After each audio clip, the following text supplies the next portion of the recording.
everybody, and welcome to the 2024 WHL Prospects Draft pre-show. I'm Cami Kepi, the WHL Manager of Content and Communications, joined by WHL Manager of Hockey Operations, Taylor Green. Taylor, you've been through this day. What sticks with you about getting drafted, and how did that change your trajectory in hockey? Well, it's an exciting day, Cami. Obviously, you grow up playing hockey. Your dream is to play in the National Hockey League, and up to this point, for kids' careers, they're really on an even playing field, you know, everyone competing equally, and this is the first chance you really get to separate yourself and move into that high-end tier and kind of separate yourself to the next level. So it's a really exciting day for kids and their families. A lot of hard work goes into this, and certainly one that I don't forget, and these kids won't either. Well, we have a lot to get through before Commissioner Danier announces who the Everett Silvertips will be taking with the first overall pick. Taylor's going to highlight some names to know. We'll hear from the first defenseman to receive exceptional status, and we will recap the U.S. priority draft. But first, let's introduce the winner of the 4 Broncos Memorial Trophy as the 2023-24 WHL Player of the Year. Moose Jaw Warriors center Jagger Firkus is the winner of the 4 Broncos Memorial Trophy as the WHL Player of the Year. The Seattle Kraken prospect led all WHL skaters and captured the CHL scoring title with an astonishing 126 points in 63 games. The Firkus Circus dazzled fans with a career-best 61 goals and 65 assists. He finished second in the league with 10 game-winning goals and racked up 6 hat tricks and 3 5-point outings. The 19-year-old also picked up 51 points over 26 games in the league's longest scoring streak of the season. Firkus was named Tempo WHL Player of the Week twice and earned WHL Player of the Month honors for March. Firkus is the second Moose Jaw Warriors player to win the 4 Broncos Memorial Trophy and the first since 2016. We're joined now by WHL Player of the Year, Moose Jaw Warriors forward Jagger Firkus. Jagger, congratulations on a tremendous season. You are just the second Warriors player to win the 4 Broncos Memorial Trophy. What does it mean to you to earn this honor? It means a lot. Obviously, like you said, the second in Warriors history, that means a lot to me. I take pride in being a Moose Jaw Warrior, so that means a lot to me. And you had 126 points in 63 games. That's nearly 40 more points than you had last season. What factors helped you put together a career best year? I think just throughout the summer, just sticking to the routine that was placed for me, or that I placed myself. I think just make sure I was training, make sure I was hitting the gym, and make sure I was on the ice as much as I could be throughout the summer. And I think throughout every year I've taken strides, and I think this was the biggest jump for me. For this award, a lot of it is offense. I think throughout the summer I work on a lot of offense. I work on my shot, I work on playmaking, and I think I'm just happy to come out this year and have a good year like I did. And it's not like you're just hanging around the net on cleanup duty. We saw highlight reel goals, lacrosse goals, hat tricks. Was there a moment or a game that really sticks with you from this season? I would honestly think Saskatoon, my bobblehead night was probably one of my most special nights of the year. I think it was obviously having a bobblehead super special. I think I had a hat trick that night as well. So it was a night that I'll never forget. So you signed your entry-level contract with the Seattle Kraken just over a year ago. So what have you been able to take away from training camp and your conversations with team staff? Yeah, I think a lot of my season was from the start, right from camp in Seattle, coming into Moose Jaw right into the regular season. I just had to keep the pro habits, and I think the start I had at the start of the year was really kind of what made me have the year I had, just having the confidence throughout the start and keep it going throughout the year. It's just a day to day, make sure you're coming to the rink with the same mentality every single day, make sure you're trying to get better every single time you get on the ice. And you really notice that when you're at those camps like that, especially the older guys that have played in the NHL for so long, they're still doing it. So it means a lot to you, and you really try your best to take it back to your junior clubs. You and your teammates also got to go to a Penguins Kraken game at Climate Pledge Arena this season on your U.S. road trip. What was it like being able to soak in that atmosphere, knowing that's where you want to be in the near future? Yeah, it was really cool. I mean, the entire experience was unbelievable. They treated the whole team with nothing but respect, and getting to talk to a lot of the staff while I was there too was really cool. And I was especially playing Pittsburgh with Yags there as well. It was a nice little rivalry for us.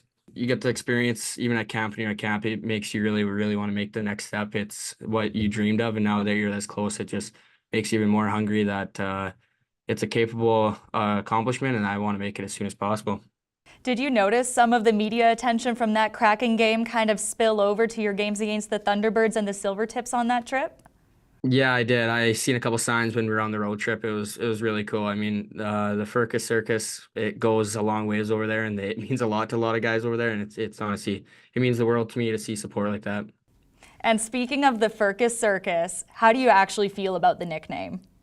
I enjoy it. I think it's awesome. I think it's crazy how many people use it. A lot of people just call me Circus by now. It's pretty funny, but I really do enjoy it. Jagger, regardless of where you're playing next season, what can you do to build off of this campaign?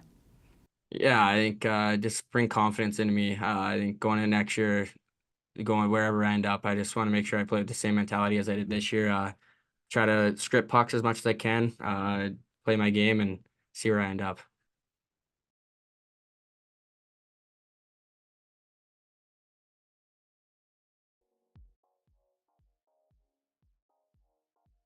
Is great at a lot of things. Pumping his own tires is not one of them. So what makes him such an effective player in a competitive league? Yeah, well, I'm happy to brag for him, Cammy. He's a fantastic player, very quick, elusive, incredibly skilled, obviously, as well. And I think Jagger touched on it a little bit. It's not only the fact that he's consistently scoring goals, but how he's scoring goals. He's consistently driving play for Moose Jaw. We've all seen the lacrosse goals. He's got great hands. Everything is skilled. Everything's a highlight reel for Jagger, and he's really taken that next step to be, a dominant player and very deserving of this award this year. Well, we saw more games this year where he had a hat trick than games where he was actually held off the score sheet. And he's a smaller guy too, so how have you seen him develop since coming into the league in 2019? Yeah, I think he's had to take some time to mature. He was obviously a smaller, slighter guy, especially when he first came into the league. And now what we're seeing is that he's worked really hard to put on that strength. You can see it in his stride, you can see it in his shot, the way he's able to accelerate and come out of the corner. And it's, again, just allowed him to continue to create offense at a very, very high level at the Western Hockey League. And of course, this isn't the only draft of the week. The WHL completed the 2024 U.S. Priority Draft on Monday. So let's take a look at some of those top picks. The Regina Pats selected forward Braden Huk from the Phoenix Junior Coyotes program, first overall. So other than Braden being the son of former WHLer and NHLer Darcy Hordachuk, Taylor, what can you tell us about him? Yeah, well, he obviously has the great bloodlines with his dad playing in the Western Hockey League and in the NHL as well, but Braden's really carved his own path in the Western Hockey, or in hockey so far as well, and we look to continue that in the Western Hockey League. He's a player that goes to the net hard, he's gritty, he picked up some of that from his dad, no doubt, but he can also score, he can make plays, again, physical, heavy on pucks down low. He's going to be an excellent fit in Regina. And now we're going to get a chance to hear from Braden himself in this feature of the Stars of Tomorrow. My name is Braden Huk from Arizona, Scottsdale, Arizona. Play on the AAA Junior Coyotes.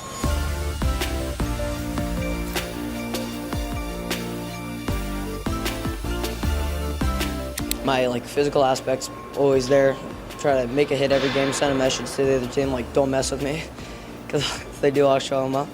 And no, I feel like I'm skilled, pretty skilled guy. My shot's there. Just feel like I'm all over the map.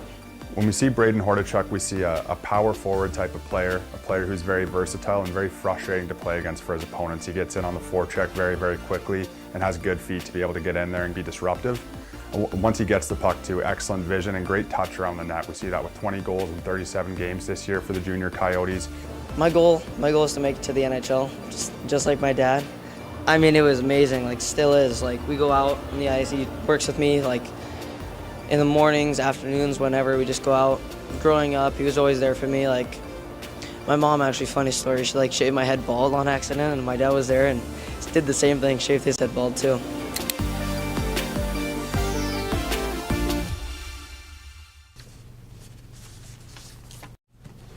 And of course, this is an exceptional year with an exceptional player, as Landon Dupont will become the first defenseman to receive exceptional status to play in the Western Hockey League, the second overall after Connor Bedard. So Taylor, elite players have applied for this in the past and not received it. So what sets Landon Dupont apart? I think when you look at his game, Cammy, he really is a player that is different than what we've seen before and has the opportunity to be a truly franchise-altering type of defenseman in the Western Hockey League, the likes that we haven't seen in a very, very long time. So when you look at Landon, we've talked a lot about his game. The edge work stands out as something that's super elite. The way he skates, skates is reminiscent of kind of that Cale Makar, Quinn Hughes type of stride where he can beat people on the blue line. Obviously, he has the elite shot as well. And, you know, produced at a high level. He's been playing up. He's been able to put on some of that strength that's allowed him to compete at this level, and just an incredible player. Now, physically, what makes him up to the task? Because that's a young man playing against some much bigger opponents. Yeah, and as a 5'10" D-man, for sure, his elusivity is going to help him a lot. He's not going to take a ton of hits, and we saw that. He played up at the U18 level and had to compete against bigger, stronger players, and was definitely up to the task. So look at the screen here. We can see some of the statistics that he put up and the awards that he got. U18 MVP as an underager, U18 champion. He led the U18 playoffs in scoring, top defenseman award. The accolades go on, and we'll be excited to see if he can continue that in the Western Hockey League. Kamloops Blazers fans will remember the name too. His dad Mickey played for Kamloops in the mid to late 90s and actually won the Bill Hunter Memorial Trophy as WHL Defenseman of the Year in 2000. But Landon is ready to carve out his own path in a hockey journey that has already taken him across the world. Take a look. Landon Dupont has made WHL history before he even takes the ice for the first time. I think they just develop players, and me being a mature D-man, I think that it'll help me and other players to work on their game each day and just be able to take that big next step in hockey. The 14-year-old is the first defenseman to be granted exceptional status to play in the Western Hockey League full-time at 15 years old. Yeah, it's such an honor, obviously, and it's a big deal, but all the hard work's just got to start now. We just felt that this opportunity was the best for him to develop long term and to be challenged. He's a player who loves always to be challenged. He never wants to take the easy way out, and he always wants to be playing against the toughest competition possible. He has a kind of quiet confidence in that he's able to handle different situations with ease. And I think because of being in the situations where he was raised part-time in Germany, part-time in Switzerland, part-time in Canada, it really kind of shaped the person that he's become and allowed him to really fit into many different situations and different roles. The 5'11", 170-pound blue liner has played in older age groups in minor hockey overseas and back at home in Canada. In his first season playing U18 with Edge School of the Canadian Sports School Hockey League, Dupont piled up 62 points in 30 regular season games and helped the Edge clinch the league championship. I think it's helped a lot, just being more aware with the puck, knowing what's happening around you, and you always got to have your head up and head on the swivel and see what's going on around you. So I think it's helped a lot, and I think that I've handled it pretty well. And it's obviously a big jump, but I think I can handle it. And it was just amazing. We just pushed each other all year, and when we finally won in overtime, it was just crazy, and no one could even think about what was happening. It was just all a blur. While Dupont prepares to chart his own course in the WHL, his journey also echoes that of his father, Mickey, a former WHL Defenseman of the Year who played with the Kamloops Blazers from 1996 to 2000. I mean, I was lucky enough to play as long as I did, and just the friendships that you make, the things you learn, the off-ice skills, I think those are really important as well. So I'm happy that he'll have the opportunity to do that and go through all that as well. I think just being around the team and working on my development and playing in those big games is really what the fun of being a hockey player is, and all that stuff that comes in with it. It's going to be cool. We've got so many young, exciting players in the league right now. I really believe that Landon has a long runway to develop and grow, but he'll be in a position to handle himself on and off the ice really, really well from day one. Certainly the Western Hockey League is such an important part of the fabric of our communities around the league. There's this huge opportunity to not just pay attention to what's going on for your specific team in that community where you live, but actually to follow the great players, the great environments, the great rivalries that are happening all around the league. And I think the arrival of generational players like Landon will enable that in a big way.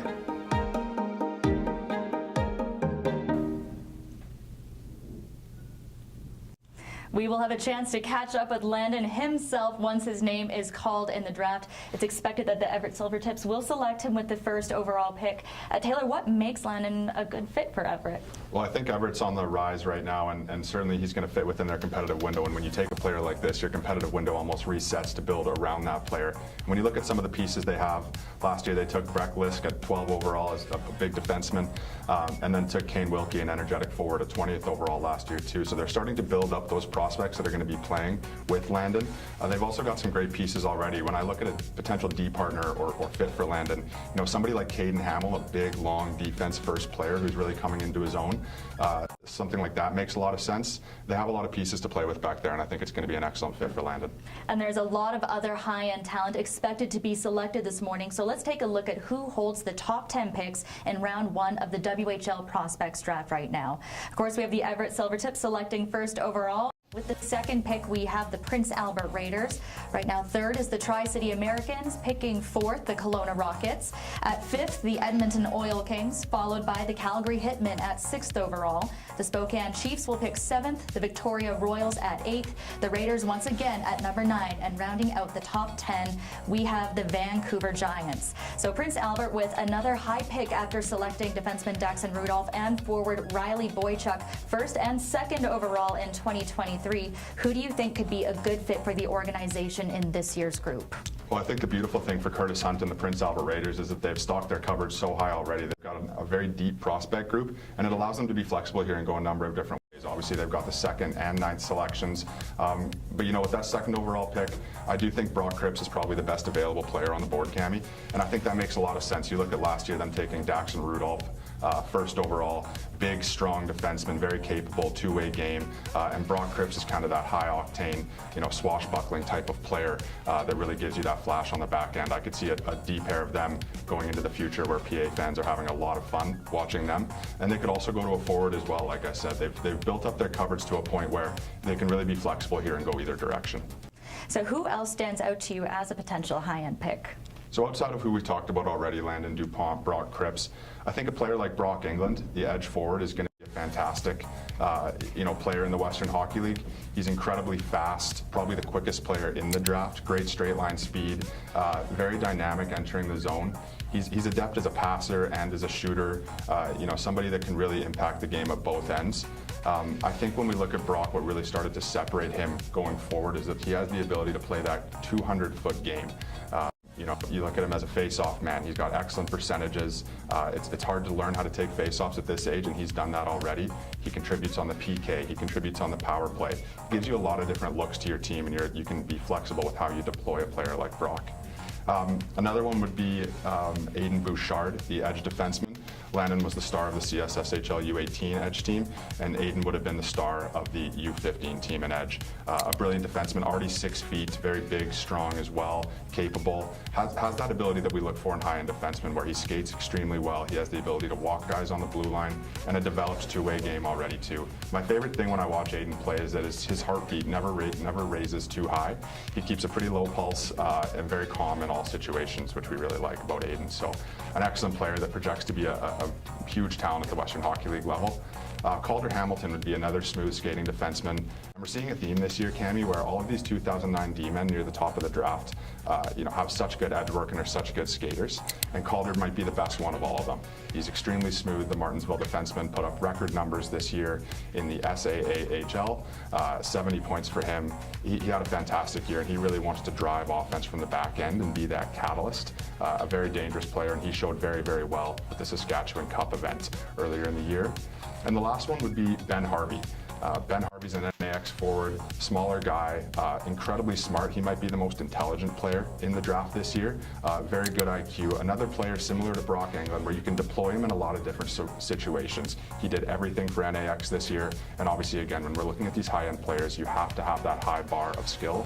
And he certainly has that. He produced a ton this year at NAX. So those are just a few of the names, Cammy, that we'll be looking at early in the draft. But certainly this is a deep draft class, and our teams are going to have some flexibility with what they want to do here. Now, Everett, with that first overall pick, the selection actually came from Kamloops as part of a pretty major trade tree. Can you kind of take us through how we ended up here? Yeah, so that was the Olin Zellweger trade, a little bit infamous now. A very big package going from Kamloops over to Everett to acquire Zellweger, and for the Kamloops Blazers, that trade turned out great. They ended up, retaining Zellweger and going on a deep playoff run that year. For Everett, obviously, it's worked out fantastic as well. They were able to stockpile some really high-end draft picks, none bigger than the first overall pick this year. Now, a lot of talented young athletes are going to be drafted in the first round today, but many won't see their name pop up until much later in the day, or it might not come at all. But as some of the WHL's top current prospects have proven, it's not about where you're picked, it's how you get noticed and what you do with the opportunity. Take a look. In the fourth round, obviously put a chip on my shoulder, made me kind of work extra hard. He's got a breakaway to tie the game.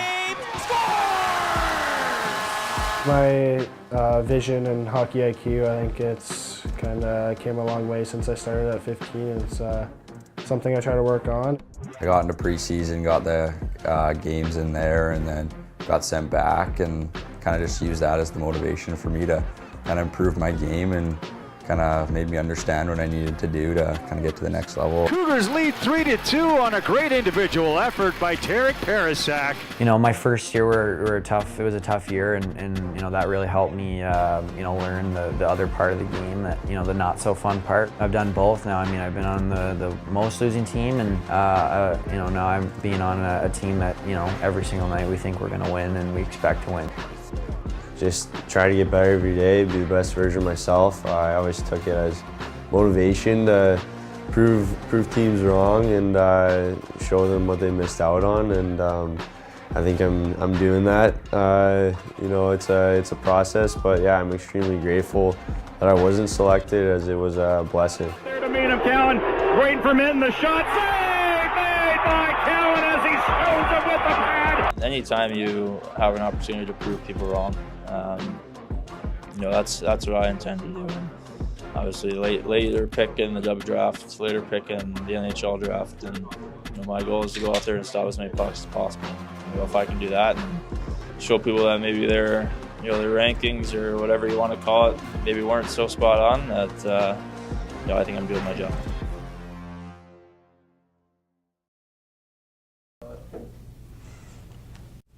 Obviously, some really talented guys in that bunch. You even look at a Joshua Ravensburg, an undrafted, gets listed, has a historic rookie season with the Prince George Cougars, 6 regular season shutouts, unforgettable goalie battle with Jan Spoonar in that Game 6 of the Western Conference Championship.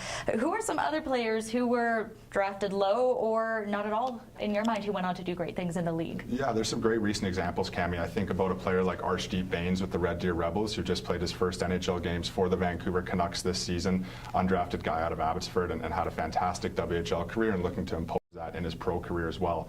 Another current player, Owen Pickering with the Swift Current Broncos. He was a 9th round selection in the WHL Prospects Draft, and ended up having a fantastic career, obviously being a first rounder to the Pittsburgh Penguins. And for those on the call that are a little older, perhaps like us, Cami, I remember watching Jamie Benn with the Kelowna Rockets. He was drafted in 2007 late as well. So our teams are always, scouting hard, finding players late in the draft, and those are some examples of some that have had, great careers later on. Jamie Benn for the older crowd? How dare you? The nerve of this man. Well, the guys that we just heard from in that video are among the 57 WHL players who are included in NHL Central Scouting's final rankings ahead of this year's NHL entry draft, which is set to take place in Las Vegas on June 28th and 29th. So we caught up with several other big names to talk about how they're handling the pressure and how the WHL has helped them develop over their junior careers. I've just gotten a lot kind of more mature and stronger and faster, so I think I was always kind of a skilled player growing up, but I think kind of adding that physical maturity has kind of helped grow my game. Getting to play all over in lots of situations, whether it's 20 minutes a night or whatever it is, I think it's helped kind of expedite my development a bit. I was a little shocked, but it was pretty cool to see my name there, and it's it's an honor, and it's motivation to kind of keep going and trying to get my name as high as possible. Scores! 30-goal man Carter Yakupchuk. The ups and the downs are going to happen, and it's kind of just about embracing it and a bad game will happen and a good game will happen. So I think it's just about embracing it and learning from it. It's been a really cool learning experience for me for sure. The organization and the coaches, and my teammates, just everything's ran pretty professionally, and winning's super important to us, but our coaches and management also wants to push as many guys to the next level as possible. It's the best development league for across the world, and I just wanted to see how good of a player I could become in this league. After it, forechecking Peterson up the middle with it, turned it over. Here's Wetch, scores! I feel like for any player to play in the NHL, you got to be good at all areas and all aspects of the game, and for me being able to do that, I think it'll translate pretty well to the higher level.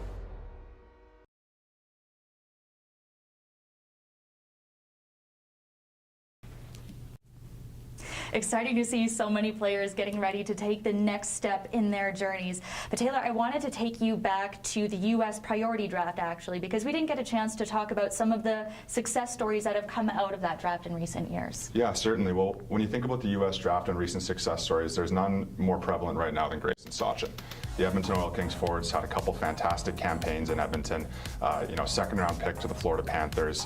What we see from Grayson, high-end skill. He's really exciting to watch, and when you're in Edmonton, you can't take your eyes off him. He's a player that doesn't take a shift off and really drove the bus offensively along with Gavin Hodnett for the Edmonton Oil Kings. So when we see players like this kind of paving the way for other U.S. players, last year we have 6 of the top 9 U.S. draft picks signed to our WHL clubs. It's players like Grayson and others that have started to kind of pave the way for these other U.S. players to look at the WHL as a great development option, and we're starting to see that come to fruition here. How have teams started to change their approach to the U.S. priority draft? Well, I think, like I said, players like Grayson, they're kind of setting that bar and setting an example for other players to follow. And so I think our teams are starting to use this as a very legitimate tool to bring in talent. And we saw that yesterday with Regina taking Braden Huk. There's a real pipeline here to bring in talent to your WHL clubs, and it's a great avenue for our clubs to utilize. I think we had 4 players who are sons of NHL alumni selected in that draft as well. Yeah, we really see the bloodlines come to play in these drafts, and it's awesome for the dads and the boys to share that connection. And 2 of those dads were also former WHLers, which of course we love to see. Now, 14 current NHL prospects in our league will also be taking part in the 2024 WHL Championship Series between the Winterhawks and Moose Jaw Warriors, with Game 1 set for Friday night. But for so many more of the young players, the next part of the journey starts today. What do you remember about your draft day? Yeah, it feels like a long time ago now, Cammie. It was 2010. I was taken by the Seattle Thunderbirds, and it was a really exciting day. I remember skipping school, not that I promote that for any of the kids on the call right now, but it was really exciting to hear your name called. You put so much into this. Your family invests so much into this as well. So, it's a really rewarding moment for players and their families. And I'm sure a lot of young men watching today are nervous and excited, but it's going to be a fun day. Well, if you've been following along the WHL social media channels, you will know that we have printed a letter to get anyone out of school, out of work, whatever they need to be a part of this. So the time is here. Let's hear from WHL Vice President of Hockey, Richard Dirksen. Good morning, and welcome to the 2024 WHL Prospects Draft. This is a very exciting day, not only for the 22 WHL clubs, but for the more than 200 players who will be selected by our teams in the draft today. Just before we start with the draft, I'd like to review some of the pertinent rules. The players eligible for the draft today are players born in 2009 from the WHL territory. This is the Western provinces in Canada and the Western states in the US. Each team will have a maximum of 5 minutes to make their selection in the first round, and each team will be able to trade their pick right up until the time of the pick. In conclusion, I would like to wish the best of luck to all of the players and their families as they watch the draft proceedings today.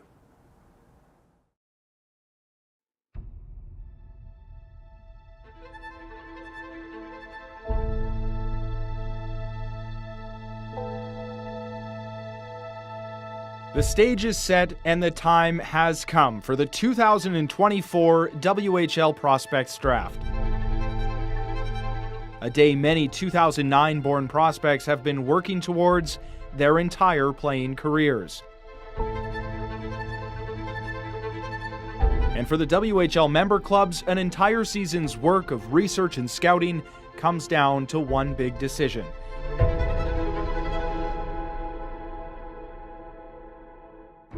A new chapter begins for 2009-born players across Western Canada as the work starts here, as they work towards the ultimate goal of helping their new teams capture a WHL championship. And while exciting, this year's draft is also exceptional. Landon Dupont. Landon Dupont. Landon Dupont. Landon Dupont. Welcome to the 2024 WHL Prospects Draft. The Everett Silvertips are on the clock.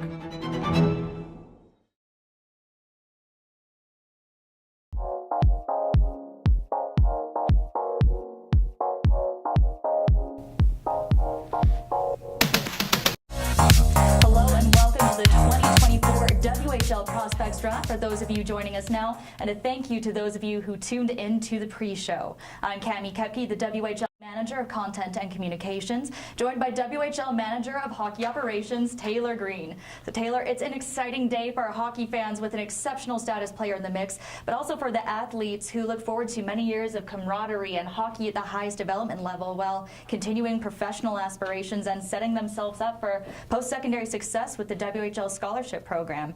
So the WHL now has been developing NHL talent for more than 50 years and has the highest flourishing after coming through the WHL's development path. Guys in the playoffs right now, Sam Reinhart, Ryan Nugent-Hopkins, and now looking forward to more high-end selections with future stars like Gavin McKenna and a top pick this year, Mr. Landon Dupont. So I'm fairly new to the WHL, but one of the greatest things I've learned about since coming here is the scholarship program. The WHL provides the only guaranteed scholarship program in North America where all scholarships are honored after an athlete's WHL playing career is over. So that's more than 365 players receiving scholarships this year alone. Yeah, definitely, Cami. So as we talked about, we've been a leader of developing NHL talent for a long time, but more recently I think we built out the most robust scholarship program available in North America. As you mentioned, these are fully guaranteed scholarships. Once our players earn them, no one can take it away from them. You know, I was fortunate enough, that was my path. I went to Mount Royal University and used my Western Hockey League scholarship. I got my business degree there. I played an excellent 4 years of high-level youth sports hockey and had some of the best 4 years of my life. So having been through it myself, I can attest to what a excellent program that is. Said it once and I'll say it again, Canada West is some of the most underrated hockey in Canada. It really is the best kept secret in Western Canada. If you have a team in your market, please go check it out. And so many of our WHL graduates who have played Canada West and go on to a pro career even afterward. But the journey starts here today. The Everett Silvertips hold the first overall pick in the 2024 WHL Prospects Draft. Let's hand it over to WHL Commissioner Dan Neer. Thanks, Cami. Thanks, Taylor. And let me start by congratulating the Moose Jaw Warriors and the Portland Winterhawks for advancing to the League Championship Series. These teams will compete for the Ed Chanel Cup beginning tomorrow night, Friday night. Game 1's in Portland. It'll be live on TSN. All 7 games of the series can be viewed coast to coast, as well as on CHL TV. As Cami and Taylor mentioned, our league is built on 3 core pillars. The first is player development. We are the best development league in the world. Check NHL Central Scouting, check opening night NHL rosters. We are advancing the most players to the next level of hockey and professional hockey. Number 2 is education. You heard about the scholarships. For every year you play in our league, you earn a scholarship to the post-secondary institution of your choice. And third is the player experience, the coaching, the facilities, the billets, the education advisors. The commitment around this league is staggering, and the investment around our communities is top-notch. For the fans watching today, this is the first look at the future for your teams. Our communities are the bedrock of the league, and the parity in this league is evident from year to year. There are no dynasties in the WHL. Any team can win every year. Today, so many young players will hear their name called and have an opportunity to be a part of this extended WHL family. It's nerve-wracking, it's exciting. To those who experience it, congratulations and welcome to the best development league in the world. At the same time, to those of you who don't hear your name called, the journey's not over. Stay committed, keep working, your time will come. Now, without further ado, it gives me great pleasure to start off the draft. With the first overall pick in the 2024 WHL Prospects Draft, the Everett Silvertips select defenseman Landon Dupont from the Edge School under-18. There it is, Landon Dupont, the first exceptional status defenseman in the WHL, is selected by the Everett Silvertips. And we are so happy to be joined by Landon live now. So Landon, congratulations. It's been quite an experience from the first application for exceptional status to hearing your name called by the commissioner just seconds ago. What's going through your mind right now? Yeah, I'm just super excited and super honored to be picked, and just can't wait to get things going.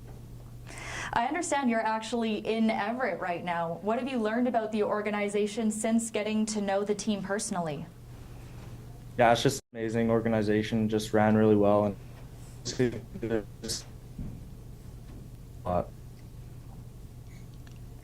And I want to hear a little bit more about your season. It was very busy, there were a lot of highs, but is there a moment that really sticks with you from this year? I think just winning the championship. We had a really tight team and a great group of guys, and just getting to that final stage and winning that championship with them was super special to me and everyone else. So that was super fun, and just to be able to do that with my friends and teammates was truly special. What are you looking forward to the most about getting going in the WHL? I think just meeting all my new teammates and getting things going, and it should be lots of fun. So super excited. Is your phone blowing up right now? Oh, a little bit. It's buzzing a few times, so yeah. Well, we really appreciate you joining us, Landon. Congratulations. Really looking forward to seeing you out on the ice. Yeah, thank you. So, Taylor, I know you could talk about this player all day. What makes Landon Dupont exceptional? Yeah, well, we've talked about him a bunch, Cammy, and the good thing about Landon is that there's always more to talk about. And so we've talked a lot about his play style. We touched a little bit on the awards as well, like all of the accolades from Landon. You know, U18 MVP, top defenseman, scoring champion, playoff scoring leader. The list goes on and on. You know, one thing that we haven't talked about a lot about Landon would be the fact that I think he's an excellent defender, and I think that people haven't really had the chance to see that in his game yet because Edge has the puck so much. You know, he really hasn't had to defend, but I think he's a fantastic defender with very high IQ, you know, that can really make an impact that way at the Western Hockey League level. As well, when we look at his 14-year-old comparisons at the U18 level, it's a short list, but certainly we have players like Connor Bedard, Matthew Savoy, Gavin McKenna. The company he's keeping is incredibly elite. These are players that are star players. You know, Connor Bedard obviously already a star in the NHL, Savoy and McKenna well on their way, and we expect Dupont will be one to follow there as well. Something else with Landon is you know, his shot is elite. Actually reminds me of Connor's release a little bit. And when we look at his goal map and you know, his shot map as well, the heat map's really heavy on the right side. He loves to drive low on the flank on the power play and rip a ton of shots there, and that's also where he seems to be you know, coming in off the rush and creating chances that way. So it's a wide dispersion. He's not scoring just from anywhere in particular. He's all over the ice, and you know, a really dynamic player that we're excited to see enter the Western Hockey League. Well, I'm sure the Everett Silvertips think so too. We're pleased to be joined by Everett's Assistant General Manager, Mike Fraser. Mike, heck of a year to be picking #1. What do the Silvertips see in Landon Dupont? Yeah, we feel we're very happy, very fortunate. We've been watching Landon here for a couple of years and really excited to add him to our group. You know, as Taylor mentioned, a very dynamic player that does pretty much everything, has such great skating and edges, scoring ability, great skills, smarts. And I also like Taylor's point where I think he's a bit of an underrated defender as well. So he's the whole package, and it's a really exciting day for our organization. And having had the chance to get to know him a little bit, what strikes you about who he is off the ice? Very mature young man, very easy to talk to. The one thing I've said this to a few people is, you know, obviously he's had a lot of limelight on him here over the last year, maybe even more, and he just handles himself so well, both on and off the ice. How can the addition of a player like Landon impact the direction of the franchise? Well, I think, you know, it's not an easy league to jump into, no matter what age, but he's such an impact player. I think he'll be able to adjust quickly and be able to fit into our lineup. You know, we have a pretty strong D-core, and I think he'll fit into that group nicely. Thanks, Mike. Appreciate this. Thank you. So Taylor, a special guy, he played minor hockey in Switzerland while his dad was in the pro ranks, and he credits playing cross-ice hockey with forcing him to become faster with his decision-making on his hands. So very exciting stuff. Yeah, interesting point there. He definitely played a lot of small area. He said he played a lot of cross-ice games growing up too to shrink that ice size, so you can see it in the way that he processes the game at a high speed. A really special player. The Prince Albert Raiders are up with the second pick. Let's go to Commissioner Neer. Thanks, Cammy. With the second overall pick in the 2024 WHL Prospect Draft, the Prince Albert Raiders select defenseman Brock Crips from St. George's School, U15 in the CSSHL. So it'll be Brock Crips, a defenseman from Victoria, BC, with the second overall pick. And we're pleased to be joined by Brock now. So Brock, congratulations on the selection. Oh, we're going to go to him a little bit later here. So, Taylor, what do you see from Brock Crips? Well, this is a high-octane player, Cammy. He's super exciting to watch. You can't help but take your eyes off him, and he really leaves you on the edge of your seat.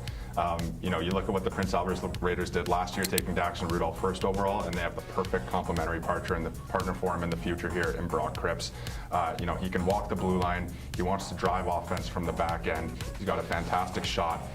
You know, and he really thrives in an offensive role. If we look at some of his awards this season as well, just like Landon cleaned up at the U18 level, Brock really cleaned up at the U15 level too. He was the top scorer of that league. He was the MVP of that league and the top defenseman as well. So an absolutely fantastic selection here by the Prince Albert Raiders. You know, he also beat Tanner Molendyke's record previously set at 55 points, and Brock absolutely shattered that this year with 70 points. So again, just like Landon was the awards guy at the U18 level, Brock cleaned up at U15, and a fantastic selection by Prince Albert. Awesome, and now we are able to go to Brock. So Brock, congratulations on the selection. How does it feel to be the second overall pick in the WHL draft? Feel honored, and I'm just excited to get things going. You've had a chance to chat with GM Curtis Hunt. What excites you about the Prince Albert Raiders organization? Well, last year they had 3 first overall picks, and they're really building up like young guns, so they look good, have like a good future, and we're excited to build on that. How would you describe your playing style? I think I'm a two-way defenseman. Like I can join the rush, and I can lead the rush a lot too. I also quarterback a power play. So tell me about your season. Was there a moment or a game that's going to stick with you from this year? Yeah, probably the semifinals of this playoffs where we lost 9-0 to NAX. That was pretty heartbreaking for us because we worked so hard the whole season. Just to lose in the semifinals 9-0 was hard for us. So we just give me motivation for next year. Probably just a keep good on experience working. to help drive you forward with a new hunger, though, right? Yeah. Right on. Well, thank you so much for joining us, Brock. Congratulations on the selection. So, Taylor, obviously this is a player that Prince Albert is very key on. Is there a chance he's not necessarily getting the hype he would in another year where there isn't an exceptional player in front of him? I think that's a good point, Cammy. Yeah, I mean, Brock had a fantastic season at the U15 level, and certainly, you know, Landon's been the star of the show here, but you know, I think in a more normal year, if you want to call it that, Brock would have been a first overall quality type of player, and certainly a player that Prince Albert will be very, very happy to add to their franchise. Is Brock Crips second overall. Let's go back to Commissioner Neer for the Tri-City Americans pick. With the third overall pick in the WHL Prospect Draft, the Tri-City Americans select defenseman Aiden Bouchard from the Edge School under 15 in CSSHL. So Aiden Bouchard, what does that move say to you, Taylor? Well, this is a big-time player as well, Cammy. We see our third defenseman go off the board already, again, highlighting what we talked in the pre-show about this crop of 2009 defenders. Aiden at 6 feet already has that kind of junior size, junior frame, and he is a wizard with the puck as well, another highly skilled defenseman. Aiden can do a little bit of everything. Certainly we see in the offensive zone, he's a dangerous player. Great point totals this year in U15. Aiden also brings an excellent two-way game to the table. This is a player that can really transition well, defends equally as well as he can, join the rush and pursue offense. Certainly he projects as kind of an offensive catalyst at the next level, but when we see what he can do in all 3 zones of the ice, this is a really exciting pick for Tri-Cities. And 6 feet tall already. Yeah, we see the size already. He's going to be able to step into the Western Hockey League, a young player, and not be pushed around. He's got that frame to handle, and he's certainly got the frame to add more size and weight as he matures as well. All right, we're going to get a chance to catch up with some of the management staff from Tri-City. I apologize, I've lost the Zoom, so I can't see who I'm talking to right now, but congratulations on the pick. What do you see in Aiden Bouchard? Well, we're really excited about Aiden. As you say, he's already a bigger frame out of the defensemen chosen. And we look at where we're at with the team. Last year we selected 4 forwards. We think we really added a skilled group there. And so this year our focus was on defense, especially with Lucas Dragosivic, anticipating that he'll graduate at the conclusion of this season. And Aiden's a defenseman that we think can step in at 16 and kind of fill that gap along with Jackson Smith. So we're really excited about what he brings to the game, not only on the ice, but his leadership, his qualities, and his characters off the ice as well. Nothing but praise for the kid from everybody that we've talked to. So we're really excited about bringing good people into our dressing room that bring a leadership intangible as well. You mentioned it a little bit there with the leadership intangibles. How does he fit in with the culture off the ice that the Tri-City Americans are building? Well, off the ice, we're really a small community, so it's important that our players are out in the community. And in fairness, I think we lost some of that continuity and that succession planning with COVID. Our players were isolated a little bit, and we were a young team just when COVID hit. So, our guys didn't really get to expand into leadership roles. So we've struggled with that over the last couple of years, but obviously we're building back towards it. We think we've got some real good kids in the room. We've got some real good leaders in the room. So it doesn't take long to get back. I've been at this for a long time. So that's the joys of junior hockey, is the cycles happen very fast, and you can change your outlook and your performance very quickly as well. So we're really excited about our future. And some exciting players that we're hoping to see selected in the NHL draft in a few weeks here. Yeah, exactly. We've got our European prospects. We have Lucas Mateka in goal, and we have Max Curran up front. And, Jordan Gavin still, he's a late birthday, so he's a year away. But, no, we're really excited about our future. And, it's not just about the NHL and developing players for that, but it certainly helps. And I think we talk about education a lot, and it's no coincidence that the top players are also very good in school. They're good in academics. They're just really good at time management and really applying themselves in all facets of life and community. Thanks so much for and this, Roy. citizenship. Thank you. So what needs does this address for Tri-City? Well, I think Roy laid it out really well. They've assembled a really, really deep prospect group at the forward position. They have Jackson Smith in that kind of 16-year-old age group right now. So to add another high-end defender like Aiden, who I actually think would complement Jackson very well, or maybe you choose to split them up and have 2 elite players on your 2 top pairs, it gives them some flexibility going forward. But more than anything, you're bringing in, I think, the best player available here at number 3. And I understand we have some news to announce. Yes, we do. So I'm going to read it off my phone. Excuse me. I don't want to make sure I don't miss any details. But Prince Albert has moved up and acquired the 4th overall pick in this year's draft. That is in exchange for the 9th overall pick and a 2nd-round pick at 57th overall and a 2025 5th as well. So that's the 4th overall pick for 9th overall and 57th overall this year, and a 2025 5th-round pick. An aggressive move from Prince Albert early on in the day. It is, yeah, and we saw last year Prince Albert stockpiled high picks, and here they are again. So Curtis Hunt and his staff are really, again, stocking the cupboards here for the future, and they're going to have a very scary team in a couple of years when their competitive window opens up. Is this potentially a spot where we see Prince Albert simply go best player available? Again, because of the draft picks they've made in the past, Curtis Hunt could really go any direction with this pick. I think a forward would make sense here for them, but you can never have too many defensemen in your arsenal either. So curious to see where they go here at 4. All right, the pick is in. Let's go to Commissioner Neer. With the 4th overall pick in the WHL Prospect Draft, the Prince Albert Raiders are happy to select center Ben Harvey from Northern Alberta Extreme under 15 in the CSSHL. Ben Harvey from Edmonton, Alberta, another next player. What do you see from him? Yeah, well, Ben is probably the most intelligent player in the draft. He's a player that you have to watch a couple of times, I think, to really appreciate the nuance in his game. You know, obviously when you're picking at this, you know, high end of the draft, you have to have the skill level, and Ben has that.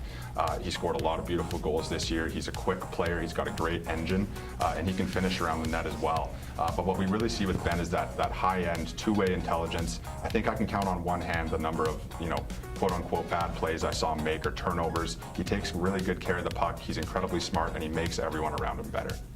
All right, let's go to Bruno Zerillo up in Prince Albert. Bruno, Ben Harvey is described as a very intelligent player. Is that something that Prince Albert keyed in on in its scouting? What's 100% an asset that we definitely like to have in a player. It's also the quality of the person, the quality of, you know, the way he carries himself on the ice, the leadership, and the body language that he shows. He's just we'll get our other guys on. Player that's, you know, that really a little bit different than what we've taken in the past. So I think it gives us a little variety in our game and an ingredient to build on, like to win a championship. Isn't that a little high for Ben Harvey? He's come from a program the last couple of years that have won the championship. He was on a team with Dax Rudolph, so there's a little bit of, you know, a grouping there that you know that helped in the decision. So no, we're very excited to add him to our group. All right, so Tri-City, I'm going to ask you to hop on mute there, but Ben Harvey, what are some of the other intangibles that he possesses, Bruno? No, I think the intangibles are a coach can tap him on the shoulder to do anything. The coach can say, go play a power play. The coach can say, go kill a penalty. The coach can go just be a checking role. Like, he's going to be able to play on the wing. He can play at center. He can play in any situation. He's a responsible, like, 200-foot player. Like, and you know, I agree with the assessment. Like, I think his hockey IQ is, and he just makes people better around him. And we're just really, really happy to get him. That's why we moved up to get him. And we're very happy to have him. Thank you so much, Bruno. Thank you. So there we have it, our first trade of the WHL prospects under our belt. The Prince Albert Raiders use it to select Ben Harvey. So next up, we have the Edmonton Oil Kings selecting. Now, what can they address here with this pick? Well, obviously, after going on a couple of deep playoff runs, Cammy, they've kind of been in a rebuilding phase the last couple of years. So again, another team that has a pretty deep prospect pool and can really go a number of different ways with this selection. Last year, they took Joe Aginla, son of Jerome Aginla, who had, you know, an excellent performance in his handful of games as a call-up. I could see them taking a center to complement him, but they also have, you know, needs at defense. So we'll see what Dan has to say. Well, Dan is at the podium and ready to go. Let's hear the pick. With the 5th overall pick in the WHL Prospects Draft, the Edmonton Oil Kings are happy to select center Kaden Stroeder from the Humboldt Broncos under 15 in the Saskatchewan U15 AA Hockey League. Kaden Stroer from the Humboldt Broncos. What can you tell us about him? Yeah, well, our first Saskatchewan player goes off the board, and I expect we'll see a few more here in the first round. But Kayden is a very, very talented player. 127 points this year, Cammy, in 27 games in the SAAHL with Humboldt. You know, he's a fantastic talent. You know, very, very talented, can finish, and that's the main thing that we look for. 58 goals this year. This is a player that when he gets around the net, he knows how to put the puck in. He's another player that makes players around him better. He likes to, you know, get involved, but certainly in Humboldt, he was the driving force of their offense. He didn't have a ton to play with, and so to put up those kind of numbers, you know, being in kind of a tier of your own on your team is super, super impressive. Again, this is a guy that's going to drive offense for a long time for the Edmonton Oil Kings, and when I think of a potential fit with a player like Joe Aginla, it's really, really exciting to think about for the Edmonton Oil Kings. Well, let's bring in the Edmonton Oil Kings Director of Scouting, Michael Chen. Michael, congratulations on the selection. What about Kaden Stroer? Did the organization, what made the organization just have to have him? I think we're really excited to have Kayden joining the organization. We see a player with the potential to be an all-around centerman that makes his teammates better, elevates the play of everyone, and has a dynamic side offensively as well. How do you see him fitting in with some of the pieces the team already has, some up-and-coming players like a Joe Iginla? Yeah, in terms of a fit, we are very excited. The thing with Kayden is that his skill set is pretty multifaceted. He has the ability to make his teammates better, but he can take matters into his own hands finishing. He's creative but direct. And in terms of the fit, with a culture fit with some of our young prospects, we think his intensity and competitiveness is something that is really going to fit in well with our group going forward. You can never have too much of that. Thank you. Thanks. Now, Kayden is also a player who's noted for his skating ability. Yeah, incredibly quick, and he's grown a lot this year, Cammy. He started the year probably in the 5, 7, 8 range, and we've seen him growing at least a few inches, and that's really put some length on his stride. I know when we saw him at Sask first and when we saw him at the end in playoffs, you could see that maturity in his game, and you can see the strength starting to build in his stride as well. Let's see if we can take a look at some of the recent draft picks that Edmonton has brought into the fold. Who do you see as game breakers in that kind of group? Well, I look at a player, Gavin Hodnett has really been their dynamic offensive player for the last couple of years since he stepped into the league as a 16-year-old. And he's somebody that's really going to drive the bus for the next generation, along with Jarome Iginla and now along with Kayden. Right, the pick is in. The Calgary Hitmen will select next. Let's hear from Commissioner Neer. With the 6th overall pick in the WHL Prospect Draft, the Calgary Hitmen are pleased to select defenseman Calder Hamilton from the Martinsville Marauder U15 AA in the Saskatchewan U15 AA Hockey League. So Calder Hamilton, someone who's described as one of the smoothest players in the draft. He certainly is, Cammy. Again, I don't want to be repetitive, but when we look at this 2009 class of defensemen, edge work and smooth skating is the key to the game, and Calder might have the best of all of them. He is a wizard on his edges, loves to move in and out of traffic. He really knifes through defenses and can create offense, make things happen. Another player that wants to drive offense from the back end. I absolutely see him being a power play quarterback type of player as he moves along in his WHL career, and somebody that should be able to step in right away and play as well. When we look at some comparables for him as well, Morgan Riley had set the previous SAAHL scoring record. Pretty elite company to keep, Cammy, and Calder broke that this year. They have a similar style. When I remember Morgan playing, he's around my age back in the day, and Calder might even have a higher ceiling here. A fantastic pick for the Calgary Hitmen. So we're going to be joined by Calgary Hitmen Assistant General Manager Cass Bruny. Cass, first off, congratulations. This is it's all happening very quickly with you coming into the new role.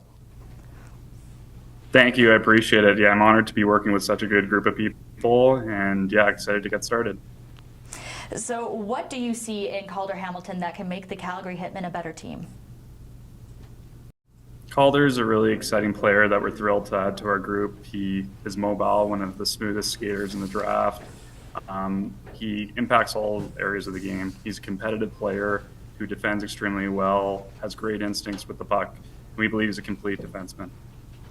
This is also your first draft as the Assistant General Manager, and Gary Davidson's first WHL draft as the General Manager of the Calgary Hitmen. So how does this pick fit with the direction that you guys envision for the team?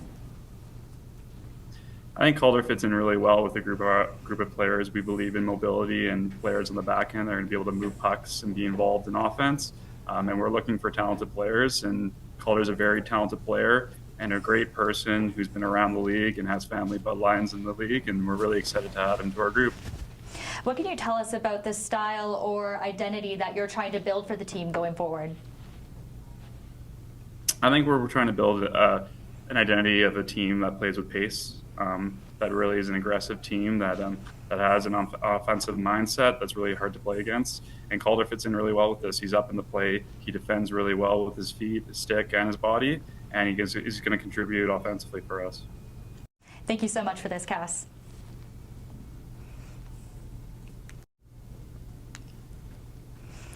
Going to the Calgary Hitmen, they're hoping he can contribute offensively on a team that has some already very offensively skilled defensemen, we'll say. Yeah, they do, and I like what Cass said just about their window as well. And so, of course, Reese Hamilton, who you're likely alluding to, Cammy, had a fantastic 16-year-old campaign this year, put up a ton of points, and was a fantastic player. And we look at some of their former first-round picks as well. Reese probably among the top of that list of difference makers. Carson Wetch going to be an NHL draft pick this season. Tulk had an excellent season for them as well. So they're really big on bringing in homegrown talent. I think that Calder's going to fit that really well. And again, to be able to play with a player like Reese Hamilton and the other, they had 5 16-year-olds that made an impact for them this year. So an excellent selection by Calgary. Exciting things ahead too. Some exciting offensive talent like Carson Wetch up front as well. Carter Yakimchuk, who we're expecting to see go in the 2024 NHL Draft. Also, the 2024 WHL Championship Series presented by Nutrien is coming to TSN. Catch all the action beginning Friday, May 10th as the Western Conference champion Portland Winterhawks host the Eastern Conference champion Moose Jaw Warriors after that incredible 7-game series against Saskatoon. The winner of the WHL's Ed Chynoweth Cup will advance to compete in the 2024 Memorial Cup presented by Dow, scheduled for May 24th to June 2nd in Saginaw, Michigan. The Spokane Chiefs are on the board. The pick is in. Let's go to the commissioner. With the 7th overall pick in the WHL Prospect Draft, the Spokane Chiefs are pleased to select center Aussie McIntyre from the St. Albert Sabres of the U15 AAA of the Alberta Elite Hockey League. Now, from what I've heard, Taylor, this is a fun player to watch. Yeah, I can't lie, Cammy. This is probably the most exciting player to watch in the draft. Another, high-energy offensive player. The thing I love about Aussie McIntyre is that he wants to make a difference on every shift. When he has the puck on his stick, he wants to get into the offensive zone and make plays. Obviously, he led the AEHL this year in scoring by 40 points, and he led it in goals as well by 22 goals. He had 104 points in 34 games, and just dominated that league. He's a smaller player with room to grow when you look at his frame, but super exciting, high octane. He can be physical, he can protect the puck down low, but he really shines in the offensive zone, being able to create offense, whether it's getting his shot off or making passes and making plays to his teammates as well. So a fantastic pick here and a very exciting player. All right, let's bring in the Spokane Chiefs now. Congratulations on selecting Aussie McIntyre. Do you see that energetic, fun player that Taylor just described when you scout him? Yes, we do. It's funny that you guys mentioned that. I think that's something that we talked about as a scouting staff. He's an electric player, but we fell in love with the player, the person, the way he is on the ice. What we really like about him is you can just see the energy. He loves to play the game. He's infectious. His skill set is very, very high. I think he certainly adds to the strong group of forwards that we have currently, and also our prospect group that's coming up.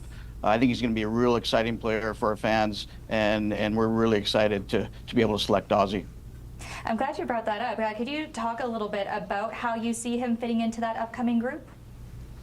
Yeah, no, I think if it's premier in the league, it's hard to score goals, and have a player like that can score, can set up players as well to add to our young group of players like Mathis Preston, Brody Gillespie, Cohen Harris. And then even our 07 group that played this year, we had 3 forwards that played this year. And then certainly a player like Berkeley Catton that everyone loves to be around. So I think he fits in well with our group. And like I said, I think it's going to enable us to be quite a dangerous group offensively. Earlier in the show, we actually heard from Berkeley about how being in the Chiefs organization really taught him how to be a pro, and he saw efforts to help move all the players onto the next level, whether that was university or the professional ranks. What makes the Chiefs organization so well equipped to help these players with their development? Well, I think one is our culture. Our culture is really strong here in Spokane. Our locker room, when we had our exit meeting with the players, they talked about how tight the group is. Our players love being around the rink. Our staff, our coaches, management, ownership, everybody that works here from the business side, everybody. It's just we have a great culture, and I think that that helps when players come in. They enjoy being at the rink. They love competing with each other, for each other, and we want it to be a destination of choice in Spokane. Perfect. Thank you so much. Right. Thank you. Well, I have a feeling we're going to be seeing Aussie McIntyre in a couple of highlight reels, especially with a name like that. That's a great hockey name. It is, Cammy. Yeah, he's an exciting player with an exciting name, and he makes exciting plays, so it's a great pickup for Spokane. And now we go to the Victoria Victoria Royals, a team that saw a coaching change mid-season, some really great winning streaks through kind of the December to January, and they put up a really great fight in the playoffs. So what needs can they address here? Well, this is an up-and-coming club, and Jake Heisinger's taken the reins there and done a great job in his first year, moving the pieces around and putting his fingerprints on this team. So I think they want to play with pace. I think they want to be a quick team, and so we'll see if they can address that here at 8th overall. All right, for the 8th overall pick, let's go to Commissioner Neer. With the 8th overall pick in the WHL Prospects Draft, Victoria Royals are pleased to select center Jacob Schwartz from St. George's School U15 in the CSSHL. So now we see a potential top 6 winger in Jacob Schwartz, one of the top goal scorers in this year's class. Yeah, well, probably the best BC forward available here in that U15 league. Jacob Schwartz, a very exciting player out of St. George's. This is another kind of walking highlight reel type of player, Cammy. He another player that wants to impact the game offensively immediately. Saw him play a number of times this year. In each game, on the first shift of the game, he seems to have the ability to enforce his will on the game. You know this is going to be Jacob Schwartz's game as soon as he steps on the ice. You know, very good passer, excellent on the power play. He can kind of pick apart defenses and be a little bit cerebral while also playing with a ton of pace. So this is an excellent pick for Victoria, and he does address that need of a player that can play fast for Victoria. All right, now let's go to the Victoria Royals. Congratulations on the selection of Jacob Schwartz. What drew you to this player? Well, obviously we see an individual here that's got the ability to be a first-line centerman in the Western Hockey League. He's very competitive, and he led the Prep School League in scoring this year, so we think we got a guy that can score and he can make plays. He's excellent on the power play. He can skate, and he's going to be a big game player in big games we hope to play down the line. Tanner, how do you see him fitting in with the direction that the team is hoping to take the Royals in? Well, we're looking to add players that play with pace and high-end hockey IQ, and we think he brings both of those to the table. He's got an elite shot, and they say he led that league in scoring, and if he gets a chance, he can put it home. So we're going to have a very lethal individual that we can slot in at the top of our lineup, and we're very excited to make this selection here today, and we're really happy to welcome Jacob and his family to the Royals family. Great, thank you so much.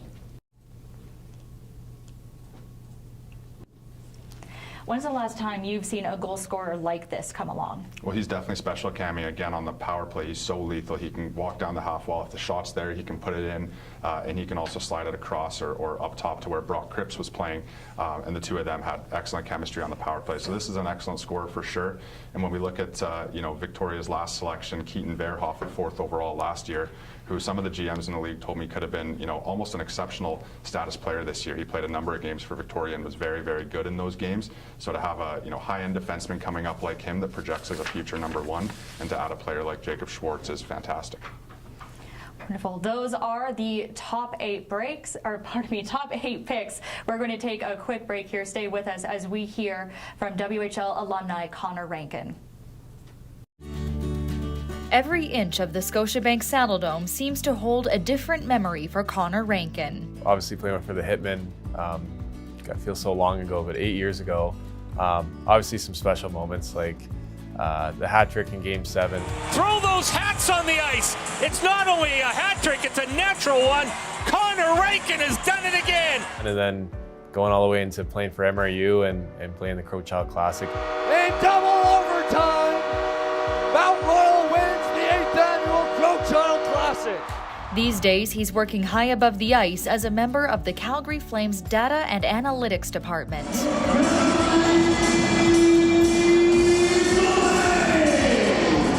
It's an increasingly important role for all NHL teams, just not the one Rankin thought he'd be playing after a promising Western Hockey League career with the Tri-City Americans and Calgary Hitmen. Every kid has a dream of making the NHL or at least playing pro hockey, whether it's in the AHL or in Europe. And sometimes, in the best cases, it doesn't happen. I mean, I was a high draft pick in the WHL, and I ended up using my scholarship, and it goes to show that, you know, nothing's ever promised. No matter how good you are at a young age, things can always happen, and to have that backup plan, and it's an option to keep playing very competitive hockey in these sports and getting free education. But his NHL dream was simply taking on a new form. The now 28-year-old was using his WHL scholarship to attend Mount Royal University's accounting program when he landed some part-time video work with the Flames. He'd graduate to a full-time position under his new mentor, Chris Snow, after getting his degree. There's two sides of it. There's the analytic department and there's the eye test, they call it. I kind of like to call myself the middle guy, like the hybrid guy. Obviously understanding what the numbers mean and how we collect the numbers, and then obviously watching the games and seeing how those kind of collide. And obviously Chris and our department has to be pretty secretive of what we do, because we don't want anyone else to have that advantage. But people know how much that he's changed the Calgary Flames in a positive way, and how all the information he has in his head and innovation, the ideas that he has was incredible. Snow passed away in September after battling ALS for more than 4 years.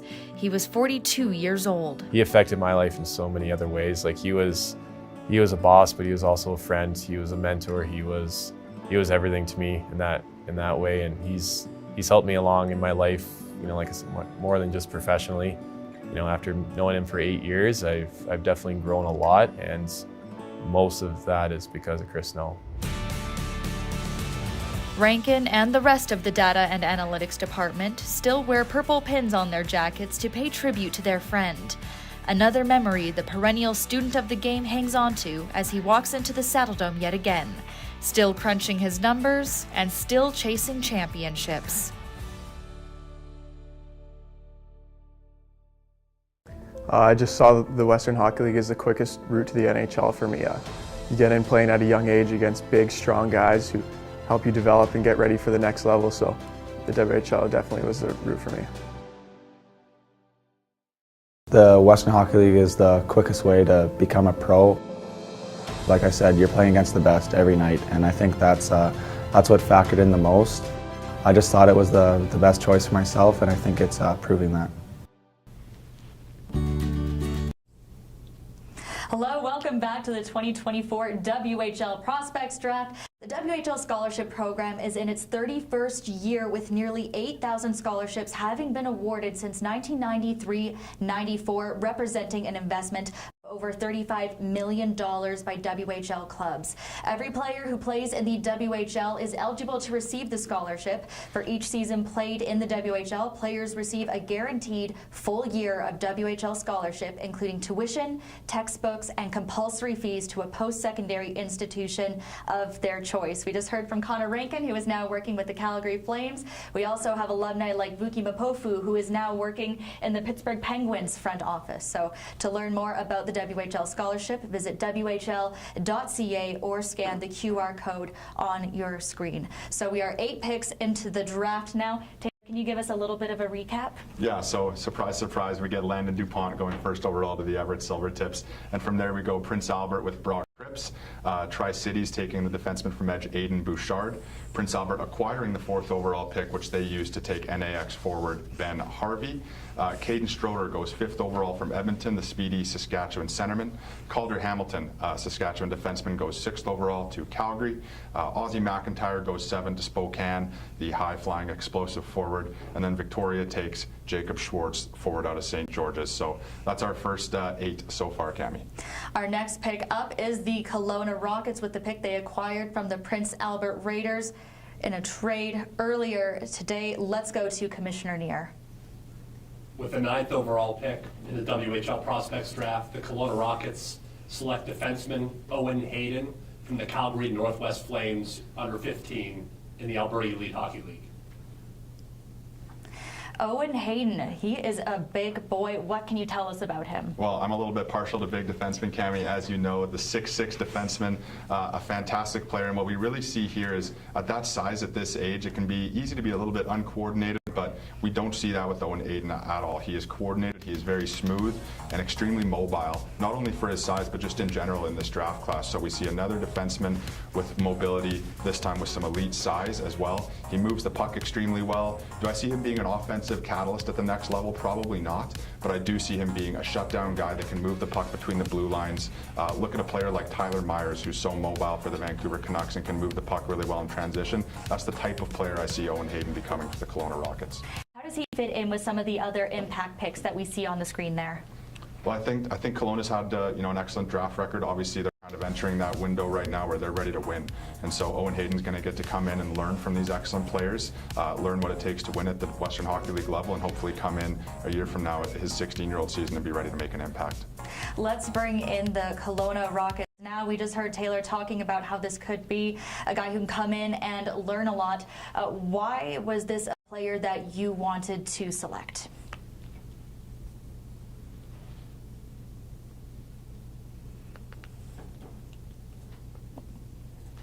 Oh, sorry, Bruce, do you have me there?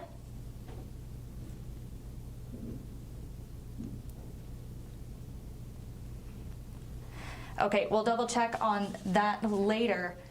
But where do you see the direction of the Kelowna Rockets right now? Well, I do think that they're kind of entering a stage in their cycle right now where they're ready to win. Obviously, you have players like TJ Ginla, like Crystal, and some excellent players that are going to grow into their roles as well next season. And so I think this is a team that's on the rise. I think the BC division is going to be competitive next year, and certainly Kelowna is going to be right in the mix of that. So again, for Owen in his first year, his job is to get development opportunities, continue to grow, hopefully learn from those players so that he's ready to step in at 16 and as they're right on the edge of that competitive window. All right, I think we have technical difficulty sorted out, so we are joined now by the Kelowna Rockets. So Owen Hayden, what did you see in this player?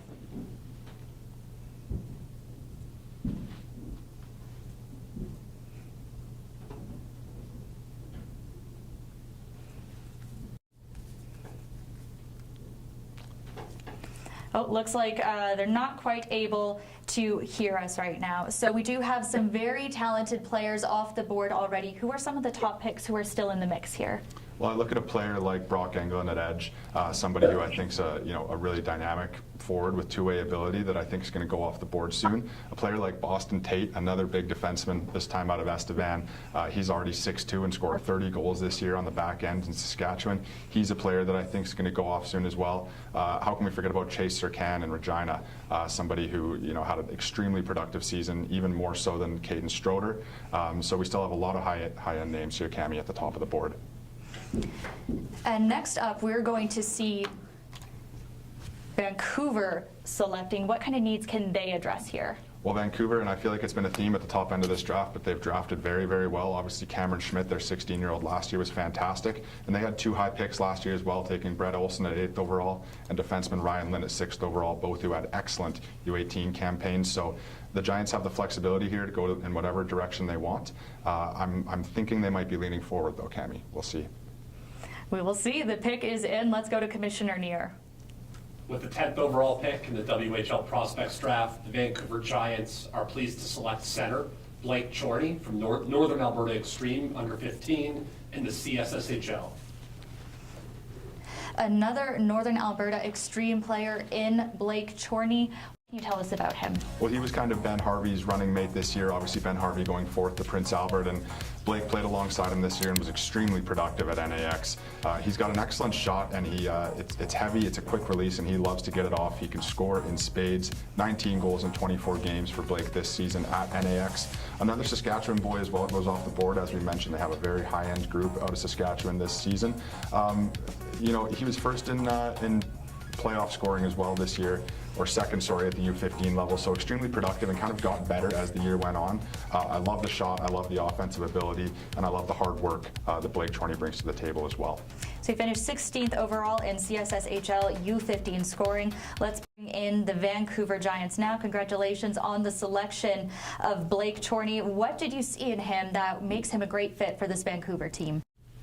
Well, thank you. And I just want to say we got a crack technical staff here that made sure there wasn't any mistakes this year from myself. So that's awesome. We get a good start. But Blake is an incredibly talented player. He's a competitive kid that when the game was really on the line, you really saw his game rise. And he has all the utilities. Every aspect of the game, we really felt he was good. The defensive zone, neutral zone, his competitiveness and combined with his skill really made him attractive to us.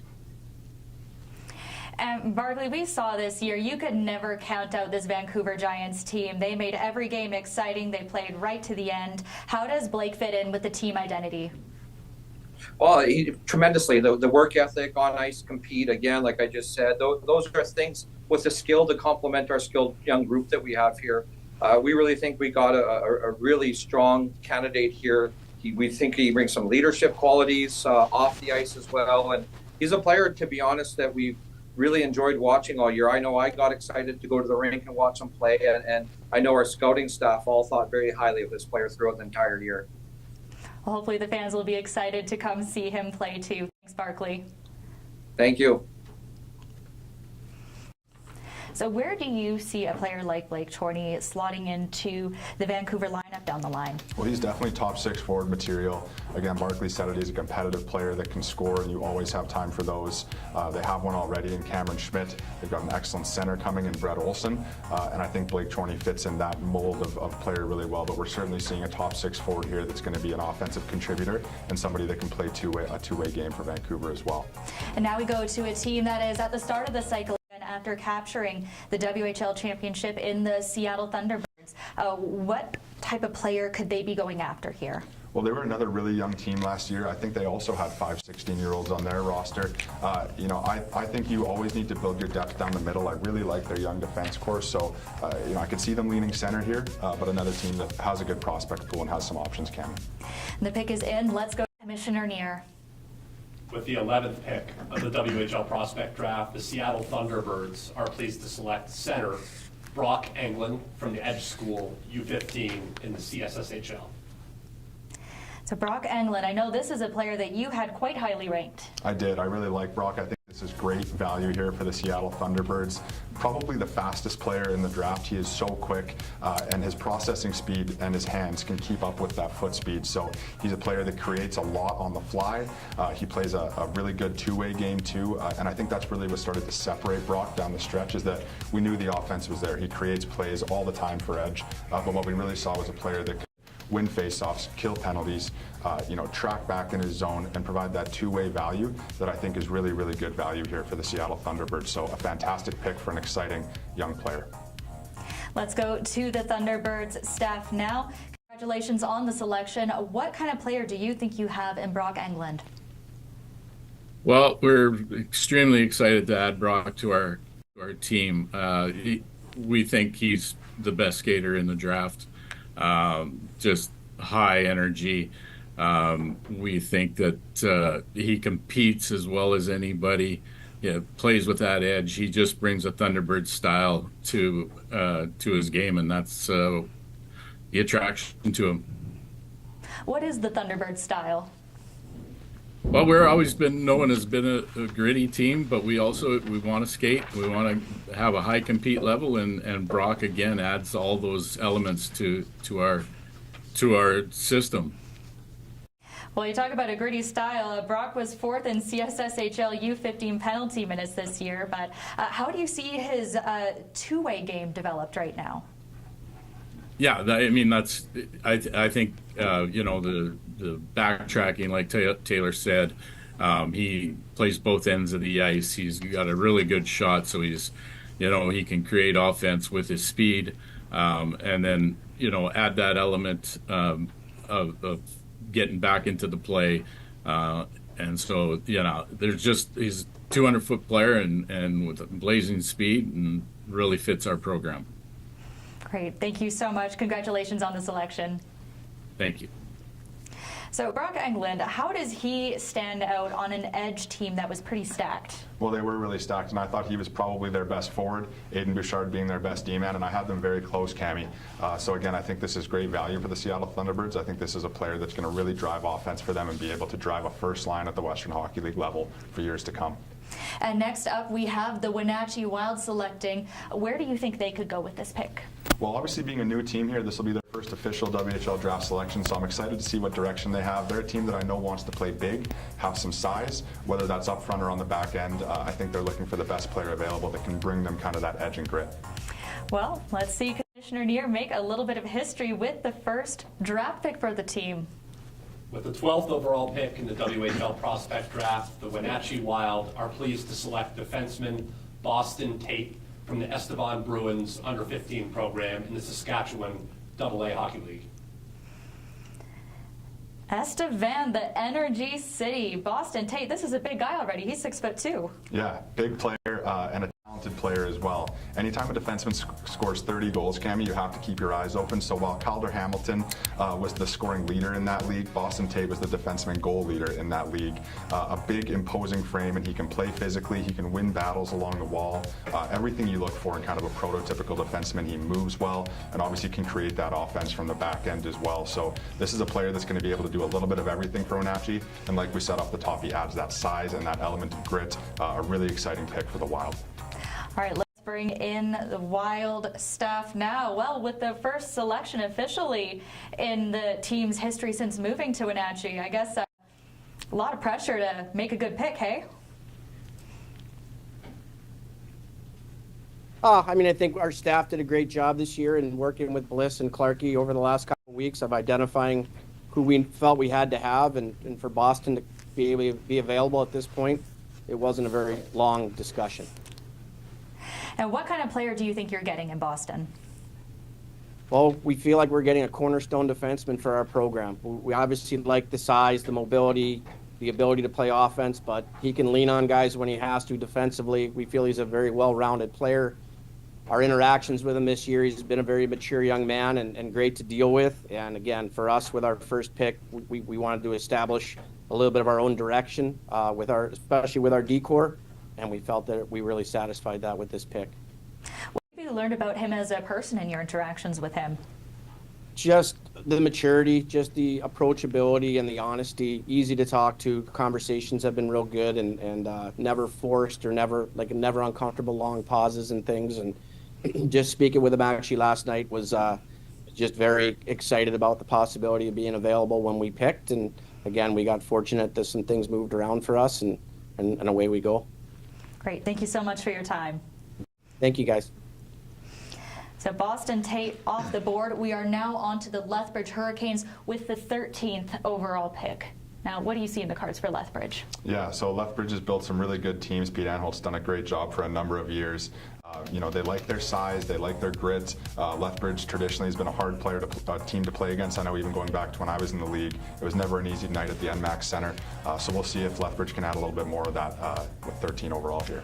Well, some amazing players coming out of that franchise. We had Brent Seabrook's jersey retirement ceremony this year. That was great. Scholastic Player of the Year, Noah Chadwick, who's up with the Marlies now. And now we'll see who the next player to join the organization is as we go to Commissioner Neer with the pick.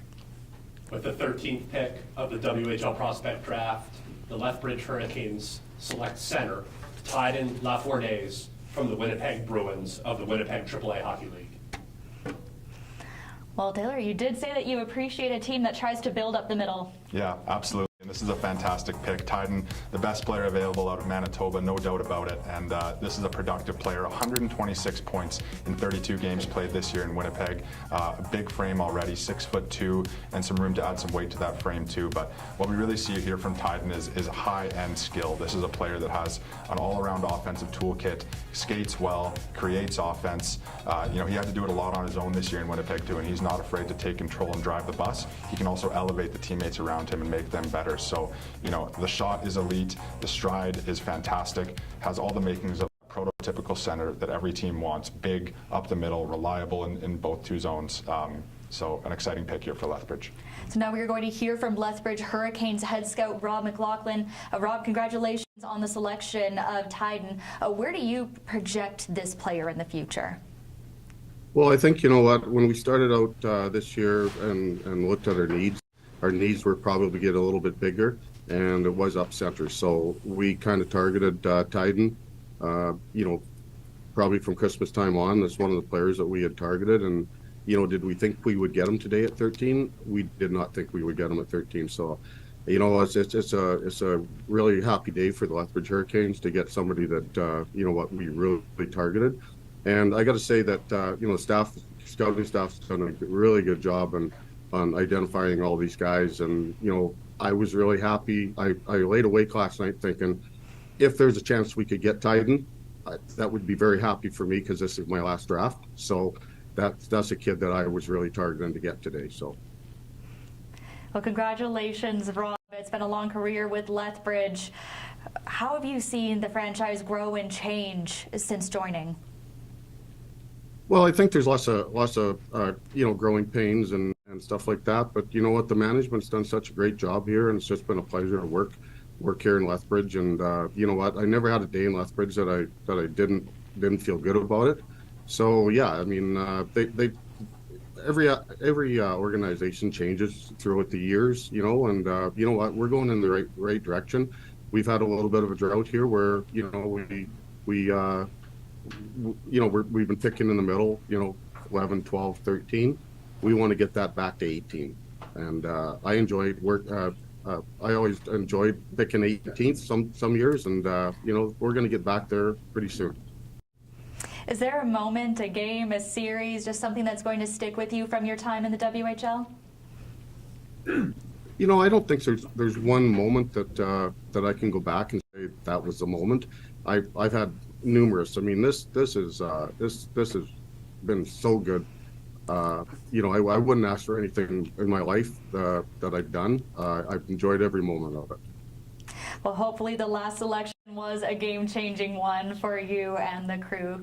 Thank you so much for joining us today, and congratulations on retirement. Hey, thank you.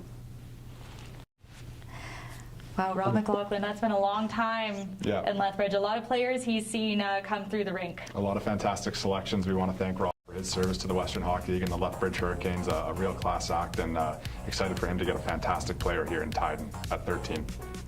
And now we are on to the 14th overall pick and the Brandon Wheat Kings. But before we go to the selection, we do have a special message to share.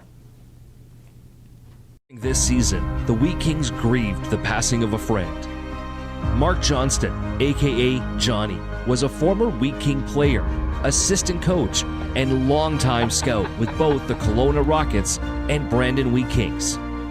The WHL draft started in 1990, which means this will be the first draft to not have him directly involved in some way. The Brandon Wheat Kings celebrate this year's draft in memory of our friend, Mark Johnston.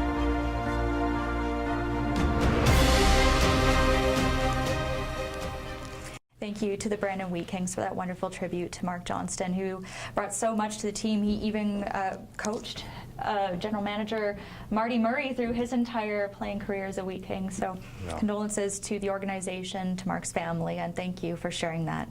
We now go to Commissioner Neer for the pick. With the 14th pick of the WHL Prospect Draft, the Brandon Wheat Kings are pleased to select left winger Chase Serkan from the Regina Pat Blues in the Saskatchewan Under-15 AA Hockey League. So this is a pretty dynamic player that the Brandon Wheat Kings are going with to add to a stable of really exciting talent. Yeah, if you want to talk about the most productive player in this draft, Cammie, it's Chase Serkan, no doubt about it. 135 points in 27 games played for the Regina Pats U15 team this season. This is a big-time player. He can really drive and produce offense. He's quick, has that dynamic ability with great hands and great feel for the game overall. You know, scored some beautiful goals this year, loves to have a puck on his stick, and just one of those players with a knack for getting shots off. You know, he's top 3 all-time when we look at the record books in SAHL scoring. What he did this year was pretty special, and he's in pretty elite company in terms of his production at that SAHL level. And we've had so many good players come through, Berkeley Catton, Braden Jagger, recent ones that are playing in the WHL now that didn't match this level of production that Chase had. So this is a special player, and as you mentioned, Cammie, he's joining a fantastic stable of prospects with the Brandon Wheat Kings. Very impressive stuff. We're now going to bring in Brandon Wheat Kings Director of Player Personnel, Chris Moulton. Chris, congratulations on a great pick. We've talked about how exciting and dynamic Chase is. What did you see in him through your scouting?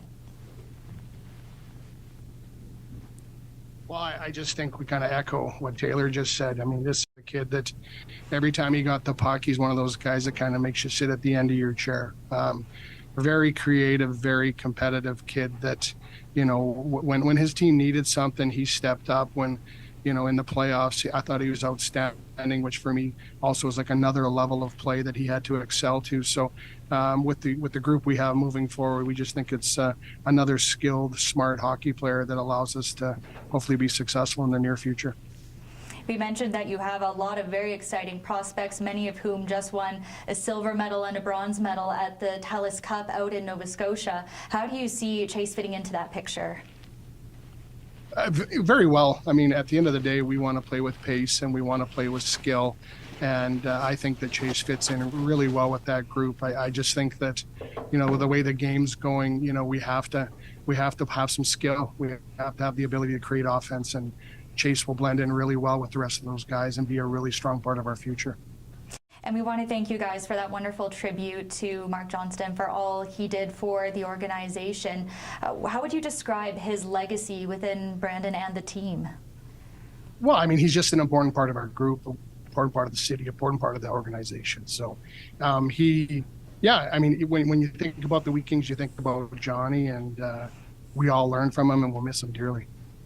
Great. Thank you so much. Thank you. So Chase Serkan to the Brandon Wheat Kings. Next up, we have the Red Deer Rebels. What direction do you think they could take this in? Well, they took a fantastic forward last year, Cammy and Beckett Hamilton. I do think that the back end is probably the biggest area of need for Red Deer at this point, but they're another team that's drafted on taking the best player available, and there's some high-end players on the board right now, so we'll see what direction they go here with 15. The pick is in. Let's go to the commissioner. With the 15th pick of the WHL Prospect Draft, the Red Deer Rebels select defenseman Graham Pickering from Rink Academy, Winnipeg in the CSSHL. Well, there's a familiar name for WHL fans, the brother of Owen Pickering. Yes, and he's going to bring some of those same tools that Owen had, but probably more physically developed at this age already, Cammy. This is a defenseman that's really smooth and can do it all. He's the epitome of a two-way defenseman, moves the puck extremely well, confident in between the blue lines and transitioning, and he's able to impose his will on the game too. He's a great competitor and also can exercise a sense of calm when the moment gets big and he needs to lean back and play some defense as well. So this is a guy that brings it in all three zones, had a fantastic season for Rink Winnipeg this year with 36 points in 27 games, and Red Deer's getting a defenseman that's going to be able to bring them an impact, style of play in all three zones. We're going to bring in from the Red Deer Rebels Assistant General Manager Sean Sutter. Sean, where do you see Graham fitting into the Rebels roster going forward? Yeah, I mean, we believe that Graham can be an impact defense.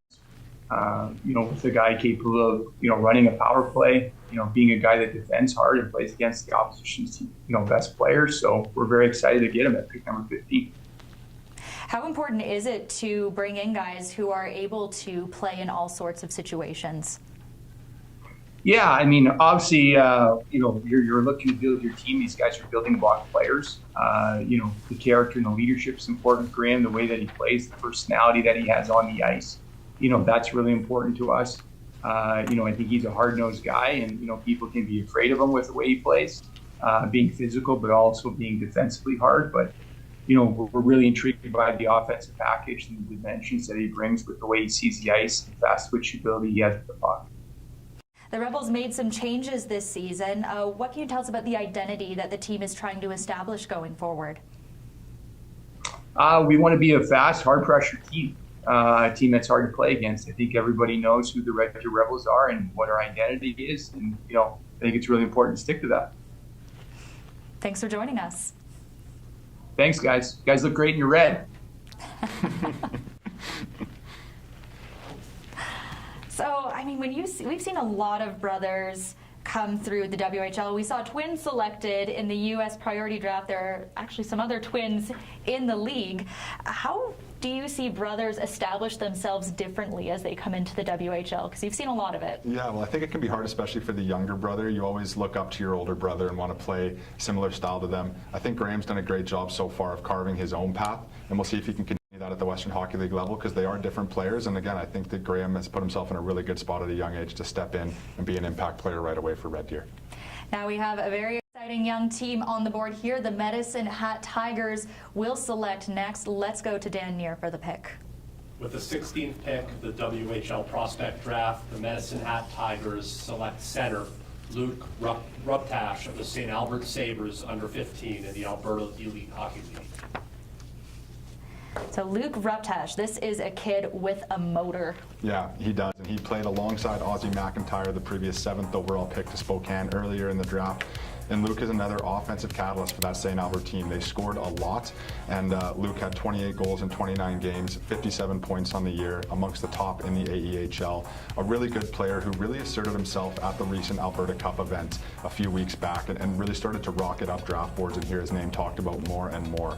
This is a player that loves to have the puck on his stick, has natural scoring touch, and an exceptional 5-on-5 player. He produced a ton of 5-on-5, not just on the power play. So this is a guy that when the game's on the line, when there's a big moment needed, Luke Ruptash wants to step up and make plays. He's also got a bit of a mean streak to his game. He's very competitive. He wants to engage physically. And when you look at the Medicine Hat prospect pool, my goodness, I mean, taking the Ruck twins last year, they've got so many good players coming, and this is another player that's going to be a lethal option for them in their forward group going forward. Well, let's hear from them now. We'll go to the Medicine Hat Tigers staff. Congratulations on the selection of Luke Ruptash. I've talked a lot about the intangibles, so what intangibles do you see in him? I think Taylor hit it right on the head there. We got a competitive forward, physical, has a mean streak, but he's also offensively gifted. He plays really hard. He'll cut that crease, he'll go to the paint, and he has a knack around the net. Taylor also mentioned, or Tanner, I guess now, has also mentioned that deep, dangerous prospect pool that the Tigers have. Where can he kind of fit into that? He fits right in with our skilled forwards, and he brings, again, an element of hardness to it that's going to complement any one of our lines. Great. Thank you so much. Thank you. Well, if we could just go over some of those picks again for Medicine Hat. You mentioned the Ruck twins. They got some taste of international play this year. You have Gavin McKenna, the Rookie of the Year, APTN Brian Trottier Award winner. This is going to be a dangerous group for years to come. Yeah, and I really like what the Tigers did there of keeping skill in their group, but also adding a player that's so hard to play against in Ruptash. He can be a little bit of a rat on the ice. He likes to stir it up, and then will come in your face and score a goal as well on the next shift. So he really gives you a little bit of everything to complement an elite group already. You know, it's good when someone's described as a little bit of a rat, hey? Absolutely. The Brad Marchand energy that we're bringing here. Former Moncton Wildcat. Absolutely, Cami. He was something. We are now on to the Swift Current Broncos with the 17th overall pick. What kind of needs do you think Swift Current can address? Well, this is an important pick for Swift Current. Obviously, in the Connor Geekie trade earlier this season, there were a lot of assets that were moved out there. So these become important selections for Swift Current as they have to, address a big need, which is to bring an elite player in that can sustain some production for them for the next few years. They have a little bit of time left yet. We are going to take another quick break, and when we come back, the Swift Current Broncos will announce their first pick of the 2024 WHL Prospects Draft. Stay with us. Steals it back, centers it for Williamson, and what a great glove save by Coleman Volrath. Coleman Volrath has gone from defending the net to defending the environment, but both passions can be tied back to his time on Vancouver Island. When I was playing in Victoria, one of my favorite things to do after practice or on an off day was just go spend time outside, go for hikes, go down to the marina, check out some of the wildlife, be near the ocean, and I miss that dearly. But what that motivated me to do was take an interest in solving some sort of environmental problem with my career, and more specifically with climate change. The University of Calgary PhD student has zeroed in on tackling methane emissions in the oil and gas industry and within his hometown of Calgary.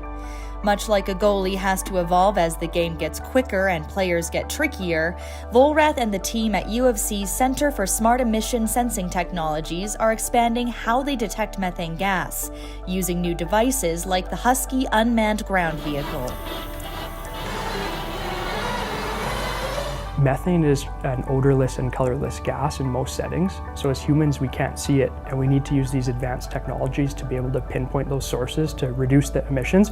So having the hands-on experience and knowing that the work that I'm doing is actually reducing the amount of methane in the atmosphere is something that really sticks with me.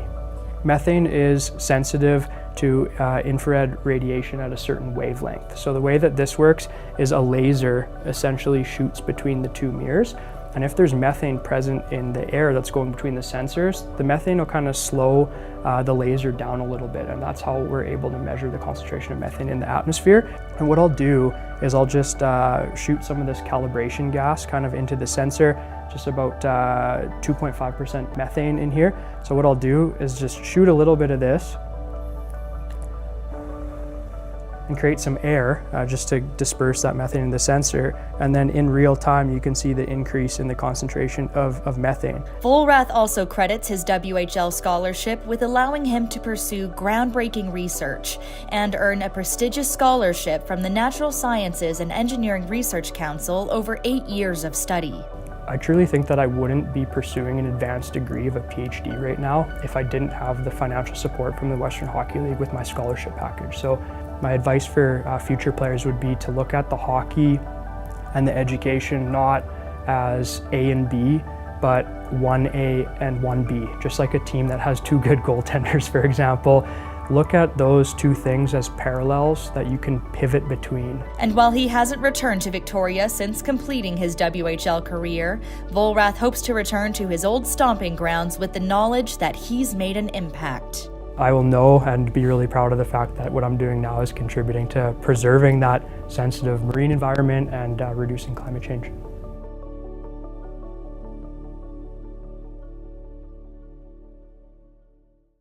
I think I just had a lot of friends who kind of went through the experience a couple years before me and told me a little bit about the league, and it was intriguing, and I think it was the best stepping stone for me to get to the next level. Right wing side scores!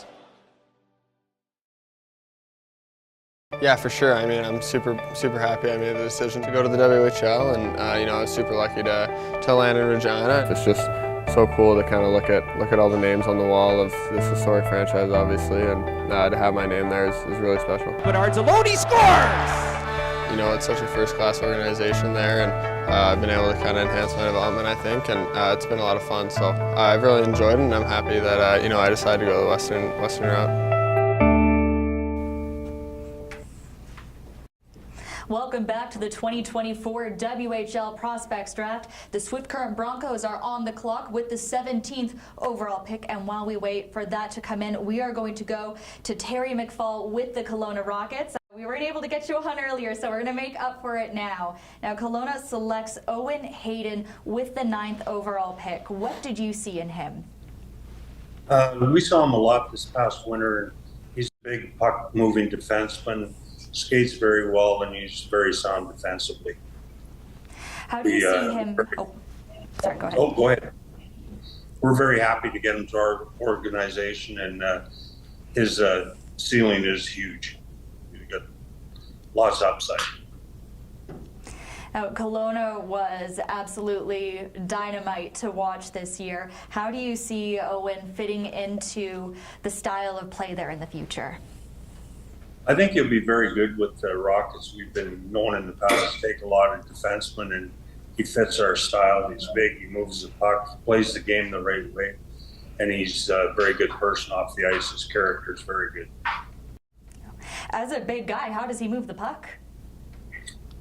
It's well, the guy sitting beside is a big guy, and they move the puck very well. Skating's good. He does all the right things right. And he's not afraid to get physical. He plays with lots of bites, so we're very happy to have him. Thank you so much, Terry. Thank you. Yeah, Taylor, I believe when you were drafted, it said you were 6'7". Is that accurate? It's a bit of a stretch, Cammie. I was 6'6" as well, just like Owen, but I was able to get the extra inch on Central Scouting. But he, Terry's exactly right. Owen moves the puck extremely well, very mobile, and as a big player, those are things that you have to be able to add to your game to compete at the next level. We see that out of Owen, and that's what made him worthy of a high selection today. We'll bust out the measuring tape for you after the show. But for now, we are over to Commissioner Dan Neer with the Swift Current Broncos pick at 17th overall. With the 17th pick in the WHL Prospect Draft, the Swift Current Broncos are pleased to select left winger Carter Moen from the Swift Current Broncos under 15 in the Saskatchewan under 15 AA Hockey League. So Carter Moen, we have some more NHL bloodlines in the draft today. Yes, Father Travis Moen played in the NHL as well, and this is a very dangerous player who can score and homegrown in Swift Current's backyard, which I think is important to a player who's going to wear that jersey with a ton of pride, and somebody who competes really hard. This is a competitive player with a great engine that never shuts off. 27 goals in 25 games this year as well for Calder. So, you know, a player that's going to bring grit, a player that's going to bring pace, and a player that's got scoring touch as well, all while being in Swift Current's backyard. I think this is a fantastic pick for the Broncos. We're going to bring in WHL Executive of the Year nominee, the Central Division winner, Chad Leslie from the Swift Current Broncos. How exciting is it for an organization when you're able to bring in a high-level homegrown kid? Yeah, it's extremely important, especially in our market. You know, Calder is a fantastic player. Obviously, the NHL bloodline is there, and Travis works with our organization a little bit in the skill development side. So it checks a lot of boxes for us. For sure, it's an exciting day for us. How would you describe Calder's style of play and how that fits in with the Broncos? Yeah, Calder is a 200-foot player. He competes extremely hard. He plays in all situations, and he has power forward tendencies. He does a lot of things with his feet moving, really challenges himself, and he's hard to play against. And the viewings that you see with him every game are very, very consistent. So he brings it every night, and there's some offensive upside there as well. I think it's just the tip of the spear with Calder for sure. Hopefully some extra reason for everyone to cheer at the iPlex in the future. Yeah, absolutely. We're thrilled. Great. Thank you so much. Thank you. Now, described as a power forward there, we know what that looks like in the NHL, but at the junior level, what are the traits of a real power forward's game? Well, it's going to be similar, and it starts early in their career. He's going to have the ability to come in as a young player and assert himself because he's physically able in that way. And then in junior, we always see, you know, in the NHL, you step in and you're pretty matured and ready. In junior, it takes a little bit of time, so I'm really excited to see what Calder looks like, you know, as an 18, 19-year-old, as he gets stronger, heavier, faster. You know, he'll be able to score, but he'll also be more physically imposing in those years. Now, Everett is going to be on the board with their second pick of the day. We saw them take Landon Dupont first overall. Oh, pardon me, skipped ahead one. We're at Victoria right now. There we go. We got it now. Let's go to Tanier with the 18th overall pick from the Victoria Royals. With the 18th pick in the WHL Prospect Draft, the Victoria Royals are pleased to select center Ludovic Perrault from the Winnipeg Bruins under 15 in the Winnipeg under 15 AAA Hockey League. Ludovic Perrault, what do you see in his game? Well, it's funny, Cami. He brings a lot of similar traits that Jacob Schwartz brings. Obviously, they're their own player, but Ludovic is a sniper first and foremost. He's a guy that can finish in and around the net in all areas. He can score off the rush. He's great off the power play, and he'll go to the dirty areas and compete too. One of my favorite things about Ludovic is that for a slightly undersized player, his compete level and battle level is fantastic. He wants to get into those battles and you know, grind it out along the boards. And then when he comes out with the puck, as he does more often than not, he has the ability to finish immediately too. So this is an offensive creator, a competitor, a quick player as well. You know, one of the best players coming out of Manitoba this year, alongside Tyden Lafournier, who went earlier, and somebody that we're going to see score a lot of goals in a Royals uniform down the road. All right, let's go to the Victoria Royals now. Congratulations on another selection. How do you see Ludovic suiting into the Royals organization? Well, I think you guys just described him very well. That's what we see also. We have a very competitive player that can play anywhere, you know, in any situation. He plays with great pace. He's got a ton of skill. He's got wonderful shots. Obviously, missed a little bit of time at the end of the season with an injury, but he's going to be a terrific Western Hockey League player. He's very competitive. He's very committed off the ice. We think he's got the potential to be a wonderful leader for us, and we're very excited about how the first two picks have gone here in the first round for our organization. Do you see any similarities between the two players you've picked today, or any ways where you think they'll mesh well together? Yeah, they definitely complement each other, but at the same time, I think you've nailed it. This is kind of the type of player that we're looking for. We want these guys that can play at high speed and think at high speed and have the skill to make plays all over the ice in traffic and really push the pace, and both these picks have addressed that for us, so we're very excited. Thank you so much. Thank you. And now we are, for real, on to Everett's second pick of the day, but taking Landon Dupont first overall, obviously one heck of a defenseman. Which direction could they go in now? Yeah, I'm going to say here with Everett, you know, they took Breck Lisk last year at 12th overall, another big defenseman out of Manitoba, and then taking Landon today. I feel that they'll be leaning forward with this pick, Cami. The pick is in. Let's go to the commissioner. With the 19th pick in the WHL Prospect Draft, the Everett Silvertips are pleased to select center Miro Dufour from the Edge School Under 15 in the CSSHL. Everett going with Miro Dufour. What can you tell us about his game? Well, they're getting another edge player here in Miro Dufour, a very speedy and skilled forward. He had an excellent season this year at Edge, and we've seen a number of Edge players go now, which is a testament to the program that they've built there. But Miro really wants to get in and create offense. He can, another player that can slither through defenders, very good on his edges, and can cut through the neutral zone. He demands the puck too. As a defenseman, when you're transitioning and you see Miro curling and coming up the ice, he's a guy you want to get it into his hands right away. You know he's going to drive into the zone and make something happen. Similar to their selection last year in Kane Wilkie, this is also a player that has some battle level and can play along the walls and win puck battles, which is super important to be able to create offense in the O-zone. So a fantastic selection here, and what a stable of prospects Everett's building. We're going to bring Mike back in now. So, Mike, congratulations on another selection. What do you see in Miro's game that really stands out to you? Yeah, just to Taylor's point, he's a shifty, quick player, makes good plays, always around the net buzzing, plays our style. I think the Wilkie comparison that Taylor made is very fair. They play a very similar style, so I think he's really going to fit into our group of forwards here for sure. Really keen on those Edge kids this year, hey? Yeah, well, they certainly had a good program, and not overly surprised to see a bunch of those names come out here in the first round. So we're excited to add another one to the group. Two high-end players coming in this first round. How would you describe this day for the Everett Silvertips organization?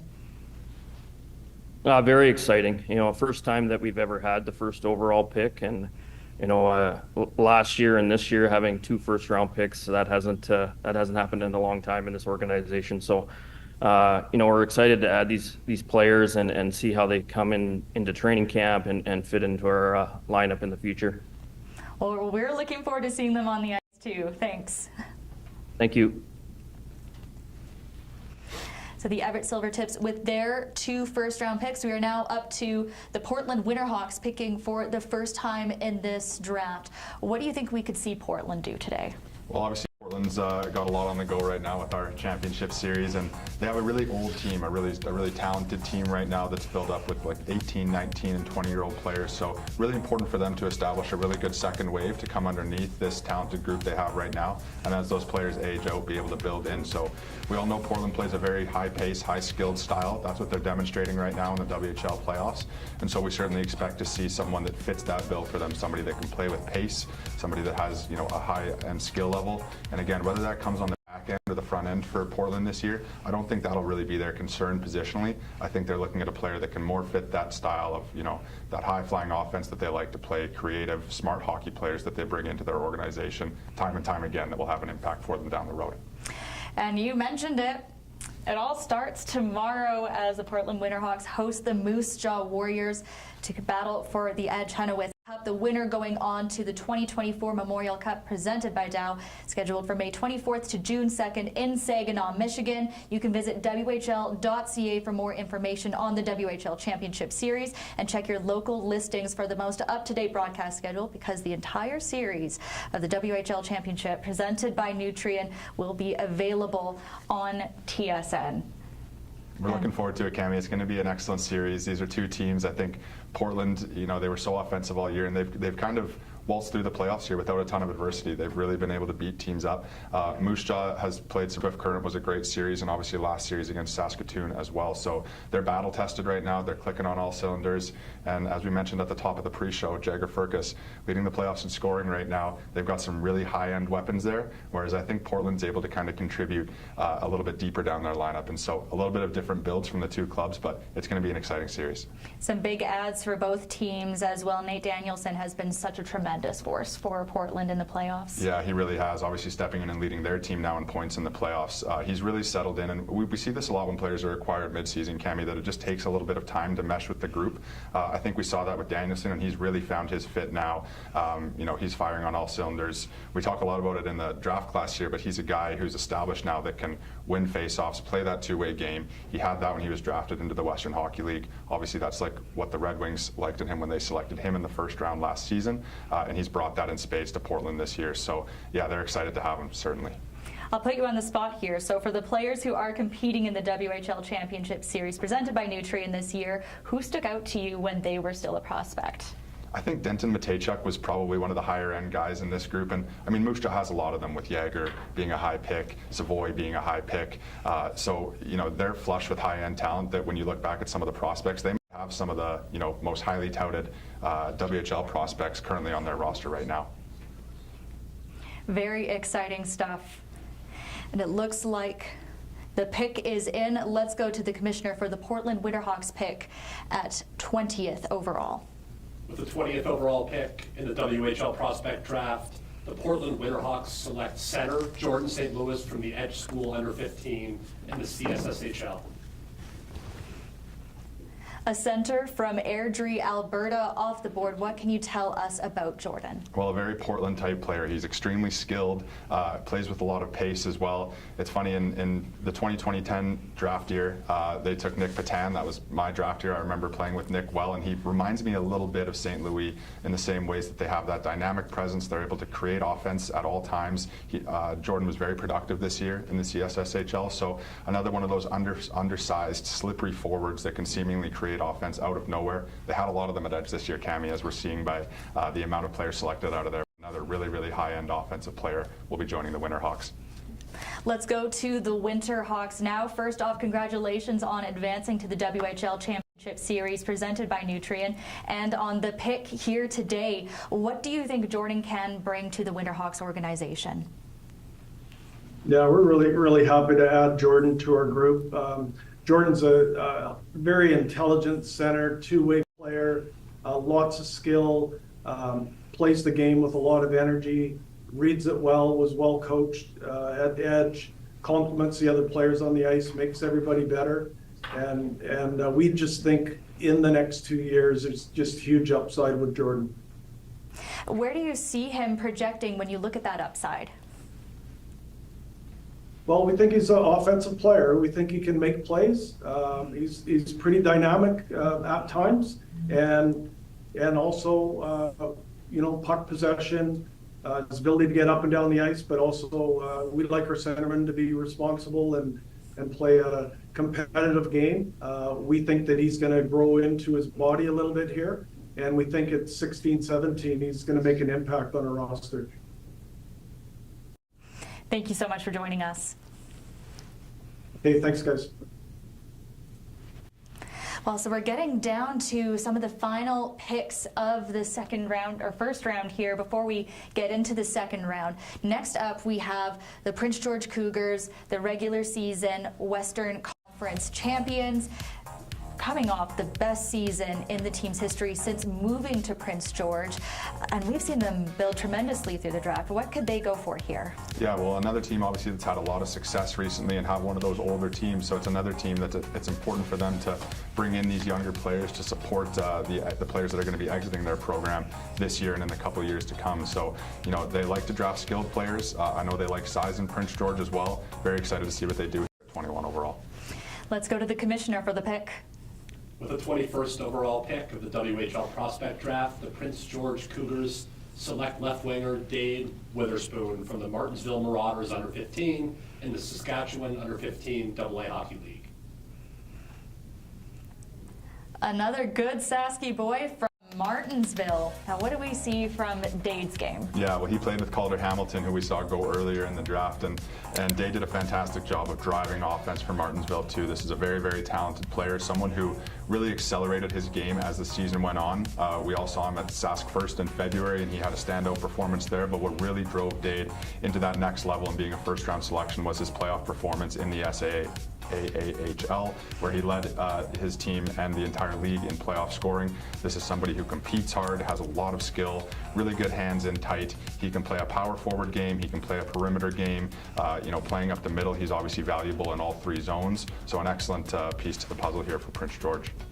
Let's bring in the Cougars. Now it's Director of Scouting, Bob Simmons. Bob, congratulations on the pick. Tell us, what did you see from Dade and what attracted the organization to him? Well, first and foremost, his ability to score, and as Taylor said, his performance in the playoffs just really built on what we saw all season during the regular part of the season, and his performance was off the charts, we thought. We look at him having all the skills that we want up in Prince George: size, ability to create offense, plays a strong two-way game. We're very happy to add him to the Cougars organization. You guys will be looking to build on a tremendous year after the most successful regular season since the team moved to the Northern Capital. How do you see Dade fitting into that picture? Well, we look at Dade down the road as obviously a top 6 forward for us. He's going to fit in well with the transition team that we have, and he's going to be able to drive offense, as Taylor said. So, again, he just fits the model that we have, and we're very happy. Thanks for joining us, Bob. Thank you. And there we have it. We are down to the final pick of the first round. What could we see here? Yeah, well, Kamloops is going to need to add an impact player with this pick, no doubt about it. The 2 areas that I see can impact the game most are top 6 centers and top 4 defensemen. I'd like to see them go one of those routes with this pick and somebody that can start to establish, an elite style of play for them down the middle or on the back end. For the pick, let's go to Commissioner Dan Neer. With the 22nd pick of the WHL Prospects Draft, the Kamloops Blazers are pleased to select center Asher Gingras from the Eastman Selects Under 15 from the Winnipeg Under 15 AAA Hockey League. A Manitoba product for the Kamloops Blazers. What do you see in Asher's game? Well, he's an excellent player, and kind of along that build we just alluded to, where he's got great junior-ready size already at about 6'1". Played in Eastman this year and was very, very productive as well in the Winnipeg League. This is a guy that's going to be your prototypical two-way center. I look at a player of the ilk of Tyden Lafournier, somebody that can win face-offs, play in all 3 zones, drive offense for his team. This is a really, really talented player, and our 3rd Manitoba player off the board, so Kamloops should be excited about what he's going to bring to them in the future, Cami.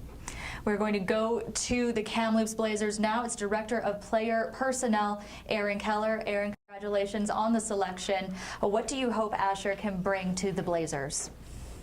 Yeah, thanks for having me. I guess we're really obviously excited to have Asher here. He's a smooth skating 2-way forward. Puts up a lot of numbers, obviously. We feel that he'll fit into a top 6 role here. Obviously, when he gets going, excited to have him. How important is this pick to the organization, because it is one of the selections that you got back via trade this year? Oh, for sure. We didn't have a ton of high picks last year, obviously going through a Memorial Cup host situation, obviously. It was really important for us to get an offensive forward here with our first pick, and we're obviously really excited to have Asher.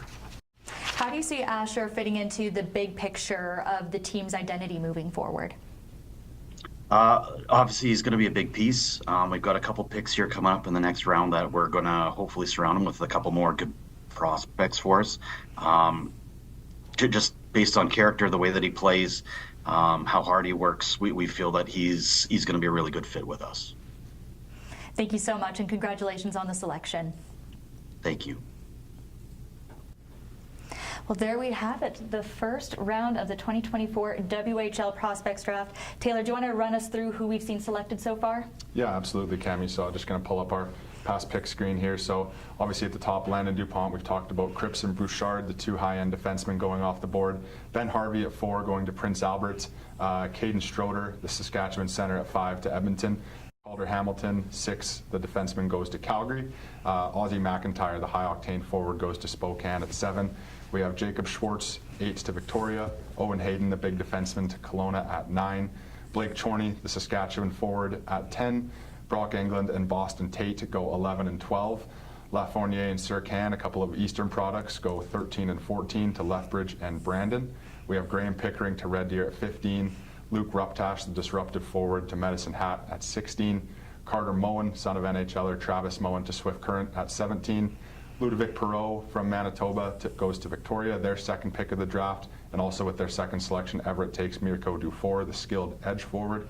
And we round out with Jordan St. Louis, Dade Witherspoon, and our most recent selection there of Asher Gingras. So a really skillful group in the 2009 age group, Cammy. We saw a lot of talented, high-flying defensemen go. We saw some really big, talented forwards go as well. So I think our teams are pretty well set up here going forward.